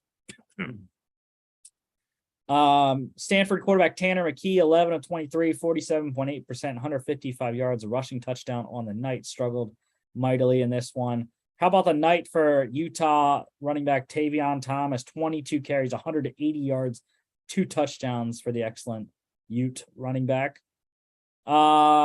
Leading receiver in this game, Stanford wide receiver Elijah Higgins, 7 receptions, 105 yards. Defensively, I'm going to go with Utah defensive tackle Simote Peppa, 6 tackles, 2 solos, 2 sacks, 3 tackles for loss. A lot of great Polynesian names in this game here. Lavani Damuni, Simote Peppa. You got Mahamud Diabate. That's not really Polynesian, but he's a great player for the Utes also. Utah -24 covered under 54. How about the night? Arizona getting it done, upsetting number 12 UCLA 34-28 in the Rose Bowl there. Jaden Delora was absolutely perfect. 22 of 28, 78.6%, 315 yards, 2 touchdowns, and a rushing touchdown. I guess he heard me because I was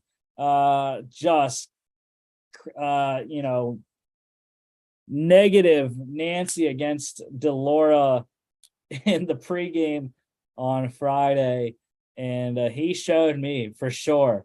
Took it to me and the UCLA defense. DTR Dorian Thompson Robinson struggled a little bit, 26 of 39, 66.7%, 245 yards, a touchdown, 11 carries, 24 yards, had a fumble there.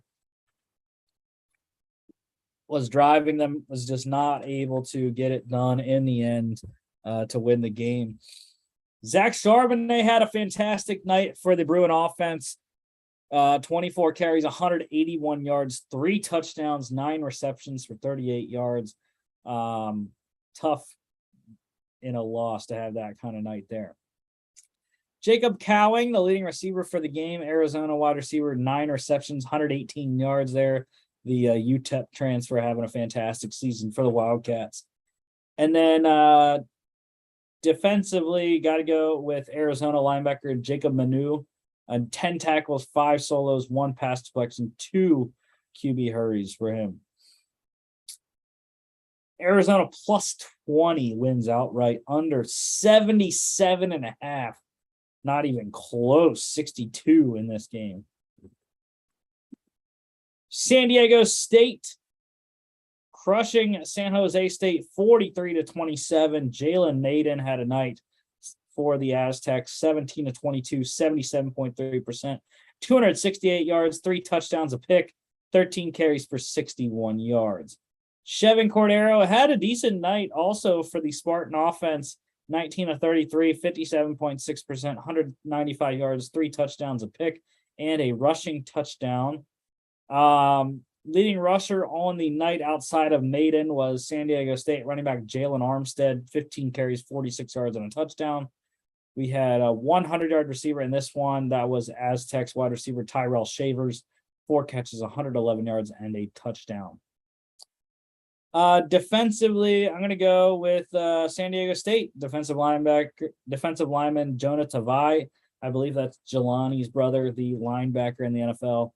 3 tackles, all of them solos, 3 sacks, 3 tackles for loss. San Diego State +2 over 41 by themselves. How about the FCS game of the week? Number 10, Samford getting it done 35-24 over number 11 Chattanooga on the road, mind you, in Tennessee. And like I said in the pre-show on Friday to this game, Michael Hyers is fantastic. 37 of 47, 78.7%, 353 yards, 4 touchdowns, added on a rushing touchdown, scored all 5 of the Bulldogs touchdowns in this game.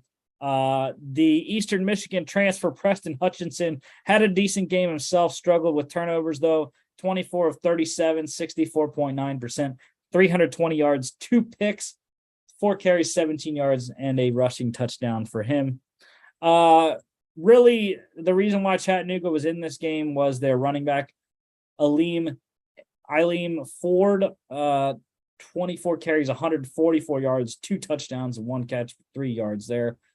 200-yard receivers in this one. Chattanooga wide receiver Sam Phillips, 11 receptions, 163 yards. And Sanford wide receiver DJ Rios, 4 receptions, 100 yards even, and a touchdown. But it was really Sanford wide receiver Kendall Watson that had the game. 8 receptions, 66 yards, 3 scores for Watson on the day. And then you can see at the bottom there, the 2 interceptions off of Hutchinson came from defensive back Isaiah Richardson and corner Hakeem Johnson for the Bulldogs. Sanford, they win the SoCon Southern Conference there, as our resident SoCon guy, Mark, knows the conference well at Western Carolina there. But yeah, great win for Sanford, and I think I'm pretty good on these FCS game of the week. I don't know, I might have lost maybe one, but I think that's where I can try to gain an edge in my college picks because a lot of my lone wolves haven't been doing very good. But turning to the NFL, we had the first ever regular season game in Germany. Munich was the site of this game where the Bundesliga team Bayern Munich plays. Bucks getting it done 21-16. Tom Brady becomes the first ever quarterback to win a game in 4 countries, which is just, what else can you add on the resume of Tom Brady? He has now won in the United States, in Canada, or in the United States, Mexico, England, and now adds Germany to that list. But Geno Smith here for the Seahawks, 23 of 33, 69.7%, 275 yards, 2 touchdowns, 4 carries, 22 yards, and a fumble. Brady had a really good day, 22 of 29, 75.9%, 258 yards, and 2 touchdowns, 1 interception there for the GOAT. Reason why Brady had a nice day was because they had the play action working. The running game, best running day all season for Tampa. Rachaad White got the surprise start over Leonard Fournette and now touched him. Fournette did get banged up in the second half, so that's might have been a reason why. But Rachaad White was very effective on the ground, 22 carries, 105 yards for the second-year man. Leonard Fournette here, 14 carries, 57 yards, a touchdown, 1 reception, 1 yard. I should say the rookie, Rachaad White. I believe he's a rookie. I don't remember. But I do know the rookie, Kenneth Walker, struggled in this one. Seahawks really could not run the ball. Again, kind of a flip of what these two teams have been. Seahawks have been a running team with Geno Smith hitting the deep shots off the play action. And Kenneth Walker has been effective. And then the Bucks haven't really been able to run the ball, leading most of the weight on Tom Brady's shoulders. But yeah, Walker, 10 carries, 17 yards, 6 catches, 55 yards on 8 targets. Dual leading receivers in this game, DK Metcalf for the Seahawks, 6 receptions, 71 yards on 9 targets. Chris Godwin for the Bucks, 6 receptions, 71 yards, a touchdown on 8 targets here. Defensively, have to go with Bucks linebacker Devin White everywhere in this game. 9 tackles, 8 of them solos, 2 sacks, 1 tackle for loss, and 3 QB hits. Bucks covered -2.5, under 45. How about the Steelers? How about my lone wolf pick? 20-10 win over the Saints in Pittsburgh. Kenny Pickett was good, 18 of 30, 60%, 199 yards, 8 carries, 51 yards, and a touchdown. Seeing those legs like he had when he was at Pitt last year, really adds an element to that offense for Matt Canada and co. Andy Dalton struggled 17 to 27, 63%, 174 yards, a touchdown, 2 picks. There are now thoughts of possible Jameis Winston start coming up for the Saints next week. Najee Harris, best game of the season by far. 20 carries, 99 yards for the Pittsburgh running back there. Was great to see the Pittsburgh running game pop off like it did, him and Jalen Warren there, along with Pickett. Most rushing yards in quite a while, 216, I believe, on the day. Leading a receiver in this game, Deontay Johnson for the Steelers, 4 catches, 63 yards on 5 targets. George Pickens had a great day, 3 catches, 32 yards, 4 targets, and 2 rushes, that should say carries, for 23 yards and a touchdown. Defensively, I'm going to go with Steelers linebacker Alex Highsmith, 5 tackles, 3 solos, 2 sacks, 1 tackle for loss, and a QB hit. Great game for Highsmith. Got the one-on-ones because Mr. Watt was back for this game. Was very good to see him. He got in on a bunch of tackles there. Steelers cover -1, under 39.5. Very small print because there was a lot of great performances offensively and defensively. Vikings Bills over the Bills, 33-30 in overtime in the game of the year by far. Kirk Cousins, 30 of 50, 60% completion, 357 yards, 1 touchdown, 2 picks, 6 carries for 12 yards. Josh Allen for the Bills, 29 of 43, 67.4%, 330 yards, 1 touchdown, 2 picks, 6 carries for 84 yards, and a fumble. Inexcusable throw at the end of the game in overtime for Josh Allen to throw it into the end zone when it was 2nd down, and they had the momentum to at least tie the game with a field goal there. Dalvin Cook was great for the Vikings all day, 14 carries, 119 yards, a touchdown, 3 receptions, 27 yards on 5 targets. And, of course, Justin Jefferson, Stephon Diggs led the game receiving-wise. Jefferson, catch of the year. We mentioned Lenzy for Notre Dame, college catch of the year. Well, Justin Jefferson had the NFL catch of the year, going up with one hand, snatching it out of the hands of the Bills corner. I believe it was Christian Benford was the guy he was fighting with there. Got it and got the first down for the Vikings. 10 receptions, 193 yards, 1 touchdown on 16 targets for JJ. And then Diggs here, 12 receptions, 128 yards on 16 targets as well. Great day for both of those guys. TJ Hawkinson also had, and wide receiver KJ Osborne for the Vikings also had double-digit targets. Hawkinson, 7 receptions, 45 yards on 10 targets. Great start to his Vikings career there, first 2 games. And then Osborne, 4 catches, 35 yards on 11 targets. And who do I even go with for defensive player of the game? Because there was just a monstrous amount of people to go with. I'm going to pick 3 here. That's a lot, but I know there were a lot of great performances, like I said. How about linebacker Eric Kendricks, my first one here for the Vikings, 10 tackles, 7 solos, fumble recovery for a touchdown. He is the guy that recovered the Josh Allen fumble at the goal line to put the Bills down before they kicked the game-tying field goal to go into overtime at 30.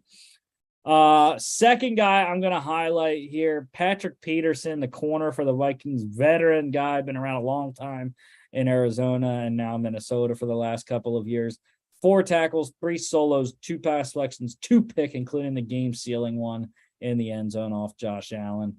And then my last guy here, Bills D-tackle Ed Oliver, 2 tackles, 1 solo, a half a sack, 1 tackle for loss, 4 hits on Kirk Cousins. He was dominant in the middle of that Bills defensive line, helped stuff Kirk Cousins on the 4th and goal QB sneak that would have put the Vikings up, even though eventually the next snap on offense for Buffalo, they gave the touchdown up.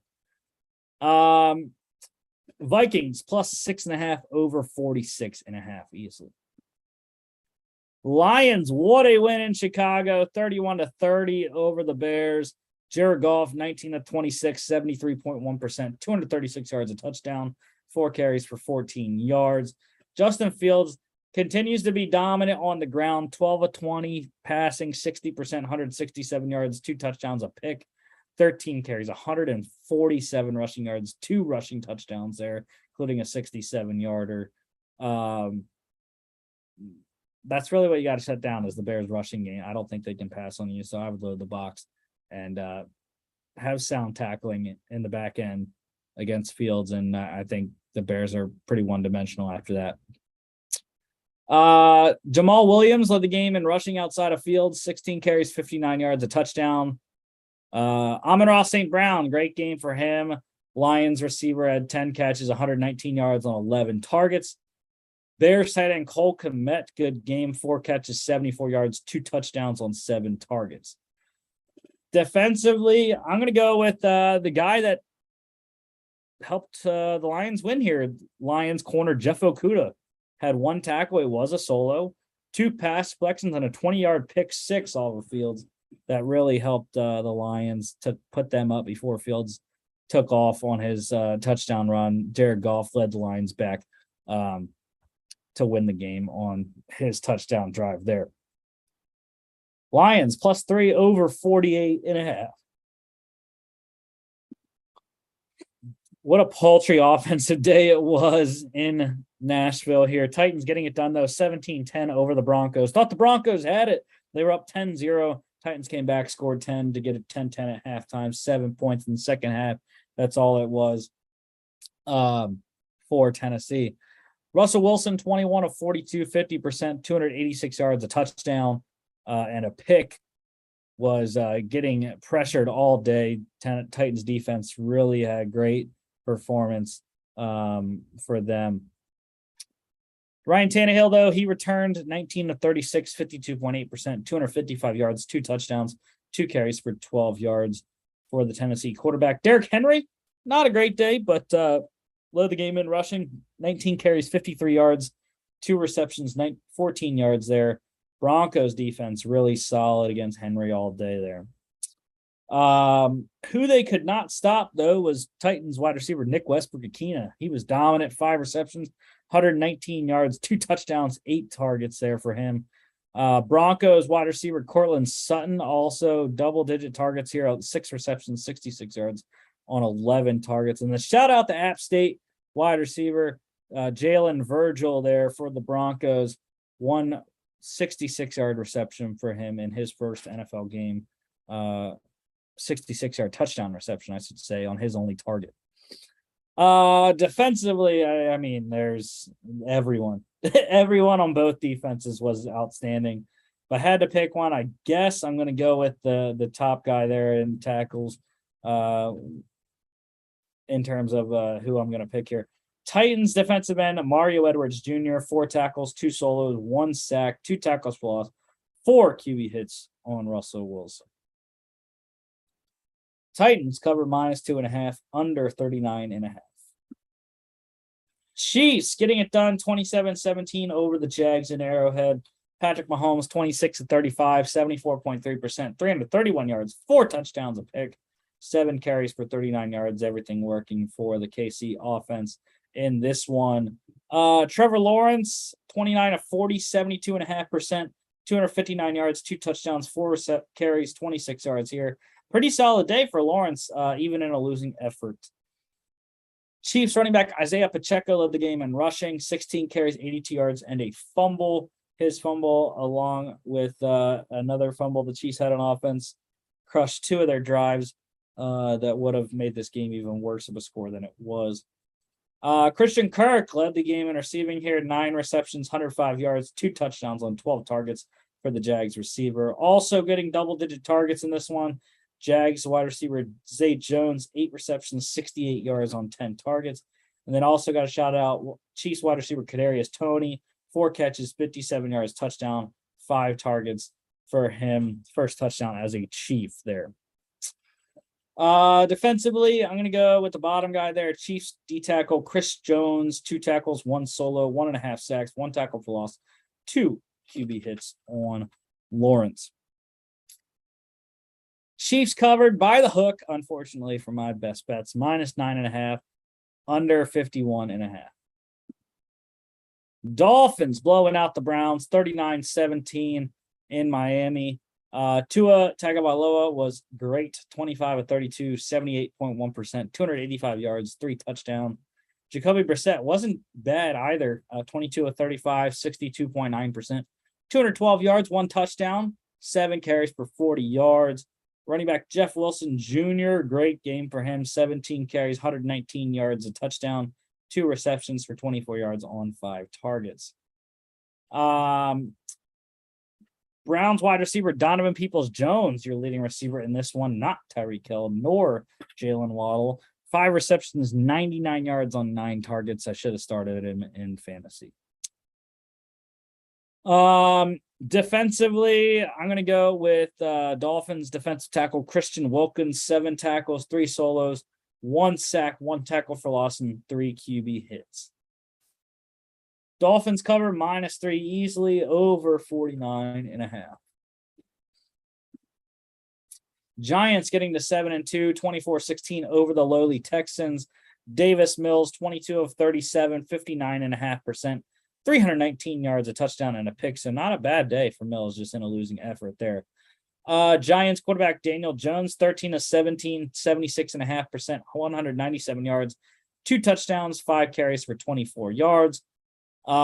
This game was really about the running backs, though. Saquon for New York, 35 carries, 152 yards, a touchdown, 1 reception for 8 yards. Dameon Pierce for the Texans continues to be good for them. 17 carries, 94 yards, a fumble, 2 receptions, 28 yards. Giants wide receiver Darius Slayton led the game in receiving, 3 receptions, 95 yards, a touchdown on 4 targets. Texans wide receiver Nico Collins, double digits targets in this one, 5 catches for 49 yards, a touchdown on 10 targets.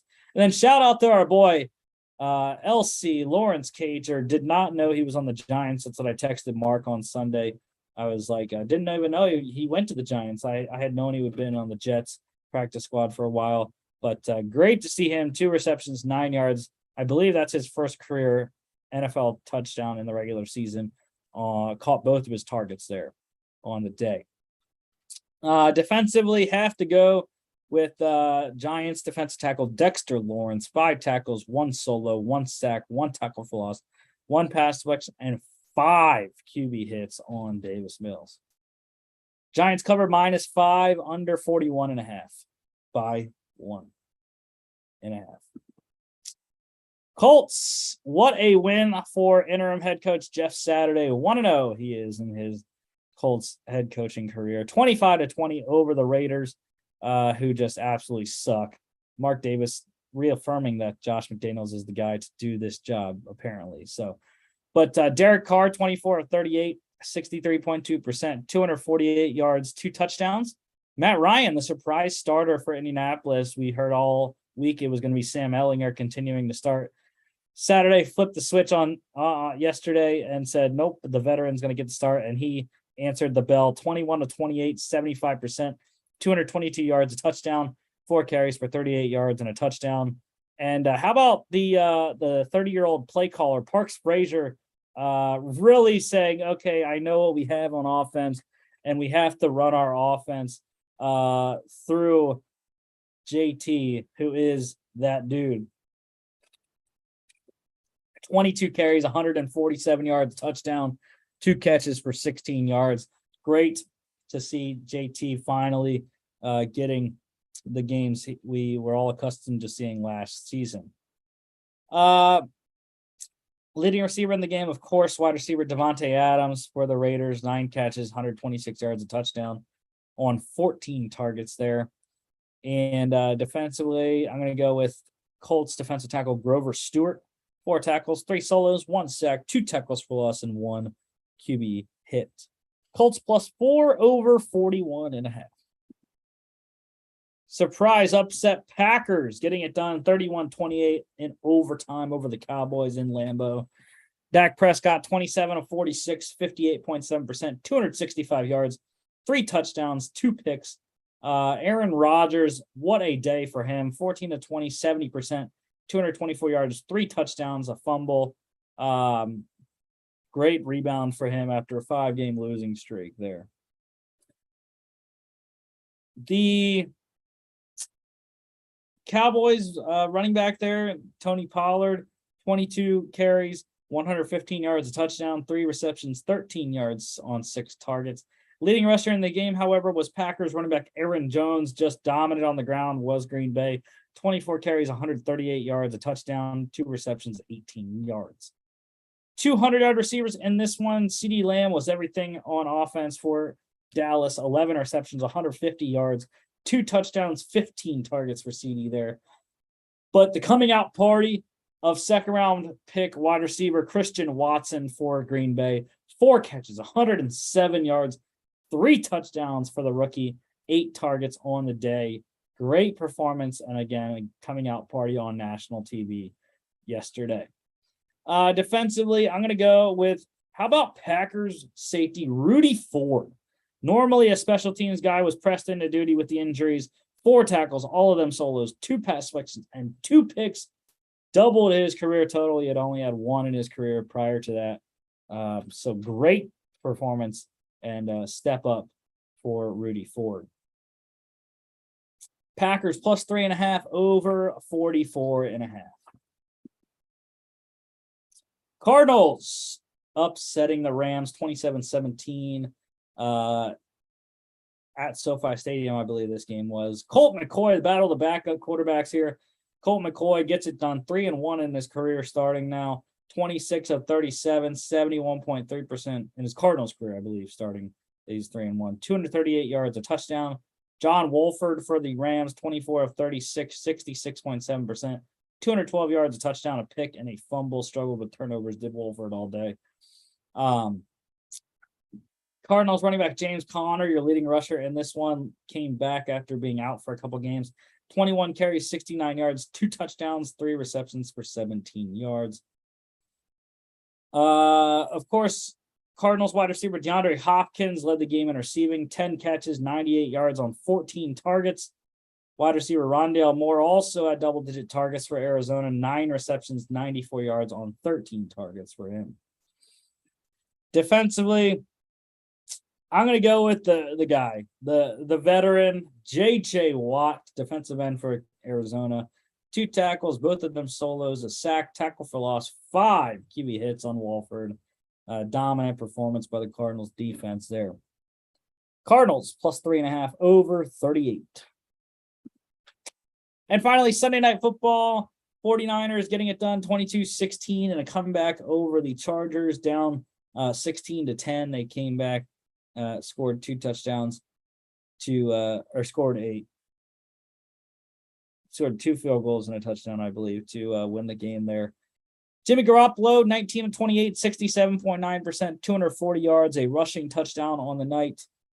Justin Herbert was having a tough night for LA, 21 of 35, 60%, 198 yards, a touchdown, and a pick, 5 carries for 22 yards.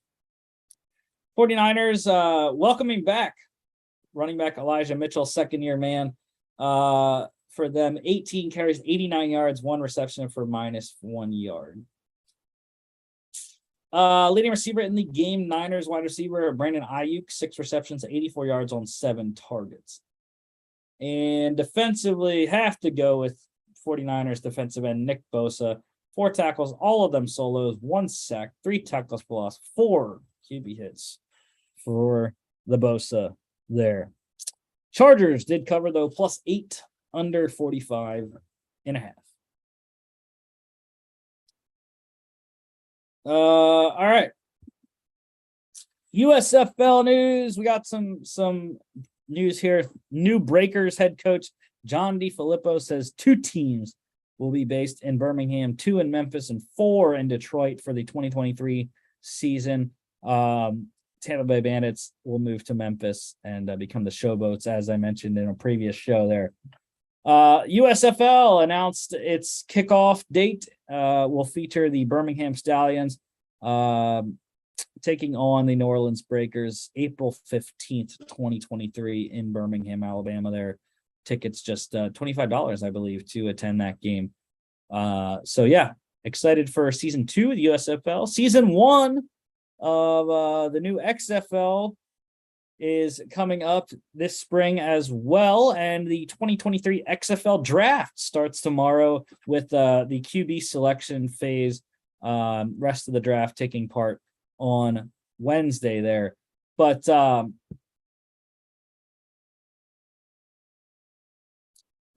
the draft order was announced, and of course, who else but my DC Defenders are having the number 1 pick.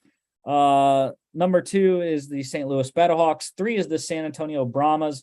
4 is the Orlando Guardians. 5 is the Vegas Vipers. 6 is the Seattle Sea Dragons. 7 is the Arlington Renegades, and 8 is the Houston Roughnecks. So there is your XFL draft order announced today.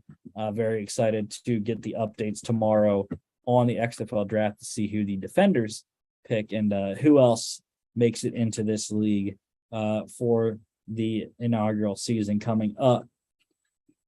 College football news, tragedy in the news today for the University of Virginia. 3 players killed and 2 other students wounded after former UVA football player Christopher Darnell Jones Jr. Shot and killed them on Sunday night. Thank God the Virginia State Police was able to apprehend Jones there, and he is now in custody and going to receive the justice that he deserves. And as Louis Riddick put out on Twitter relatively recently there, it just, you want to ask the questions of why, why these players, and had their whole lives in front of them being, in their early 20s. And it's just another tragedy to another Virginia school. We've had the Virginia Tech shooting and just now across the state there in Charlottesville, trying to cope and sending prayers to all the team's families, sending prayers to the 2 other students that are alive but wounded and have to live with that. I'm not sure of the actual condition of those 2, but praying for the best and sending thoughts and love to the Virginia community and hope that they can heal and cope with the loss of these 3 young men. Those 3 players that were killed were wide receivers Lavelle Davis Jr. and Devin Chandler, and linebacker Deshaun Perry. So yeah, again, being with their families at this moment in time, praying for them. NFL news wise, Commissioner Goodell, he announced there will be at least 4 games in Germany through 2025. So we had 1 this year. There's scheduled to be 2 each in Munich and Frankfurt, the former home of the Frankfurt Galaxy, the NFL Europa League there. So it'll be interesting to see what teams play in Germany over the next couple of years. Free agent wide receiver Odell Beckham, he is looking to whittle down his list of teams and possibly sign by the end of this month to get on a team for the last quarter of the season and a playoff run. Teams mentioned by Odell there, the Cowboys, Bills, Chiefs, Giants, and 49ers, all playoff contenders right now. So obviously Odell chasing another ring like he got last year with LA. Giants, they were talking to running back Saquon Barkley about a contract extension. Those talks have now been tabled for after the season. Saquon wants to focus on the rest of the season here and getting into the playoffs for New York there. Seahawks also talking extension with their starting quarterback, Geno Smith. He, I believe, is on a 1-year deal, so they would be looking at a re-signing there of the quarterback, and they are going to discuss that after the season, just like Saquon's contract. Interesting note here, Texans wide receiver Brandon Cooks, talk of trade, wanted out at the trade deadline. Texans couldn't find a deal that suited them. So they kept him, did not play the last couple of weeks, but not traded at the deadline. And now, prior to their game against the Giants yesterday, was stripped of his captaincy. So frustrating situation, interesting situation there for Brandon Cooks. And the Browns getting their franchise quarterback back.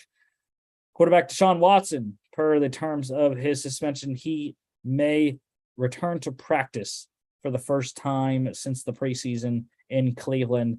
He will return to practice this week in preparation for his first game with the Browns, week 13, at his former team, the Houston Texans. We had a bunch of IR activations, many prior to the games this weekend, and a lot of these players helped their teams mightily. Rams running back Kyron Williams had a bunch of receptions and a couple rushes in their loss to Arizona. Steelers linebacker TJ Watt, I mentioned his return, was a great factor on that defense all day for Pittsburgh. 49ers, a lot of these players helped last night. Running back Elijah Mitchell, defensive end Jordan Willis, offensive tackle Colton McKivitz, and linebacker Azeez Al-Shaair. Al-Shaair had to play a lot more than probably he expected.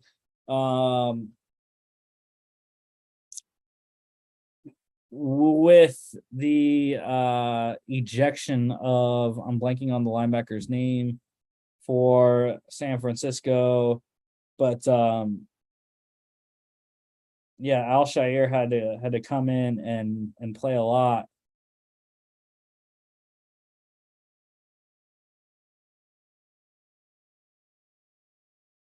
After Dre Greenlaw was ejected from that game last night there. The Bengals also today opening the practice window for defensive tackle DJ Reader, going to be a big boost on their defensive line, getting him back in the near future. Players being placed on IR this week, the Vikings corner Cameron Dantzler with an ankle injury, he's out 4 games, as is Steelers newly acquired corner William Jackson. Cardinals center Rodney Hudson, Saints center Eric McCoy, and the Eagles today placing corner Avonte Maddox on IR with a hamstring issue, out 4 games. Hopefully have him back for the end of the season there. Injury-wise, Steelers safety Minka Fitzpatrick didn't play yesterday. He is out multiple weeks. He had an appendectomy, emergency appendectomy. So we'll have to wait and see when Minka can come back there. Bad news for the Dolphins. Defensive end Emmanuel Ogbah, he is out for the season. He tore his triceps this week. Cardinals also bad news for them. Their tight end Zach Ertz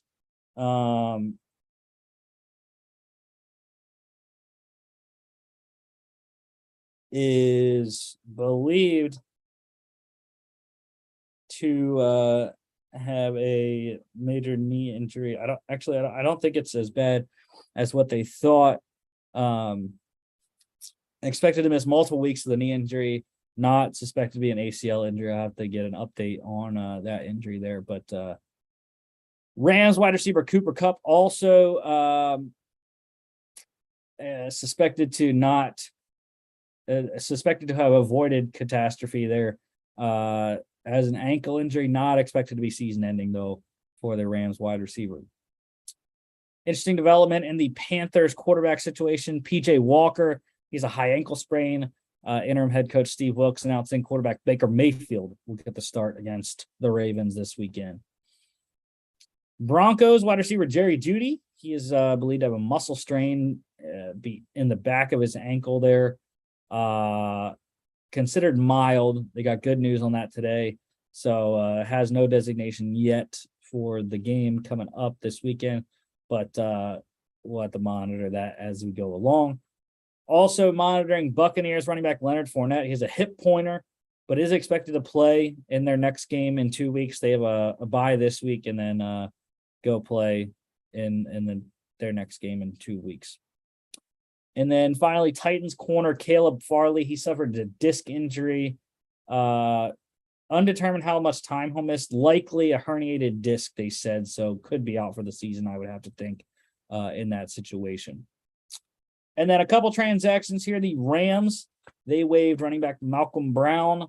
Cardinals, a surprise release today. They released running back Eno Benjamin. Great fill-in for them with when James Conner went down early in the season. And again, surprising release of one of their better players. And finally, the Raiders. They have claimed former Chargers defensive tackle Jerry Tillery off waivers. One of the most claimed players in the last couple of years.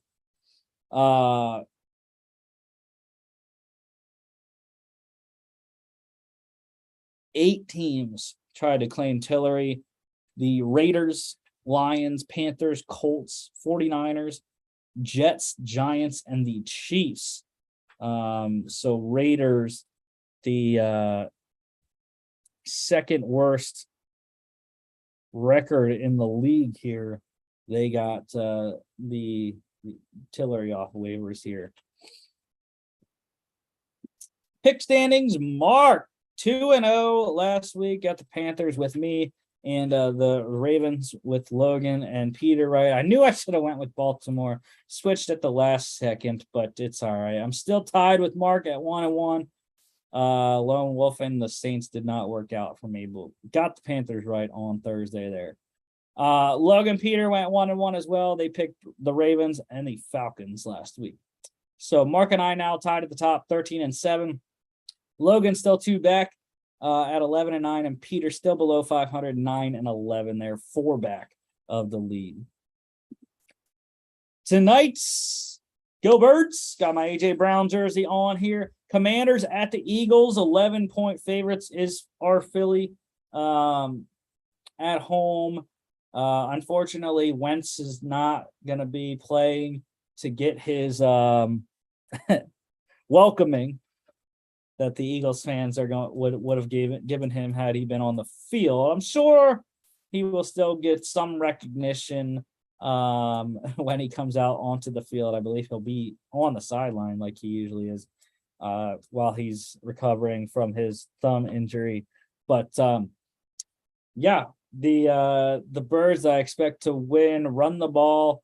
Luckily for us, Chase Young was not activated off IR. He's still in his practice window. So we don't have to deal with Chase Young, at least, just Montez Sweat, Deron Payne, Jonathan Allen. But yeah, I think the Commanders defense is very passable. I think AJ Brown and Devontae Smith should have a good night. Hopefully no Dallas Goedert. We don't need him to catch the ball tonight. Playing against him in 2 different leagues. I got Hurts in both leagues, and I got the Eagles defense in both leagues as well. So I need a lot of points from Hurts and the Eagles defense. Let's get a defensive touchdown off of Heineke tonight. And I also have Antonio Gibson, and I need a little bit of points from Terry McLaurin tonight too. So not too much from the Washington offense, just some yards for those 2 guys, and we'll be Gucci here in the fantasy realm for this game anyways. This one is over under 43.5. I'm on a roll with the under here. And this one's 8:15 on ESPN tonight. Thursday night, Titans at the Packers. Yeah, I'm lone wolfing again this week, this time on Thursday night. Look, the Packers had a great win against Dallas. I understand that. It's in Lambeau. It's a primetime game in Lambeau. I understand that as well, but the Packers' injuries concern me. Devontae Wyatt got dinged up in that game against Dallas. Quay Walker was also dinged up. He ended up coming back in the game. I believe Wyatt did as well. But the wide receiver injuries as well, it's not as much of a factor anymore. Dobbs still out. But look, I think that the Packers found a formula that works for them. But the Titans' run defense is different. I think they're a lot better against the run than the Cowboys are, even with all the playmakers that Dallas has. Danico Autry, Jeffrey Simmons up there to go along with the rest of their defense. I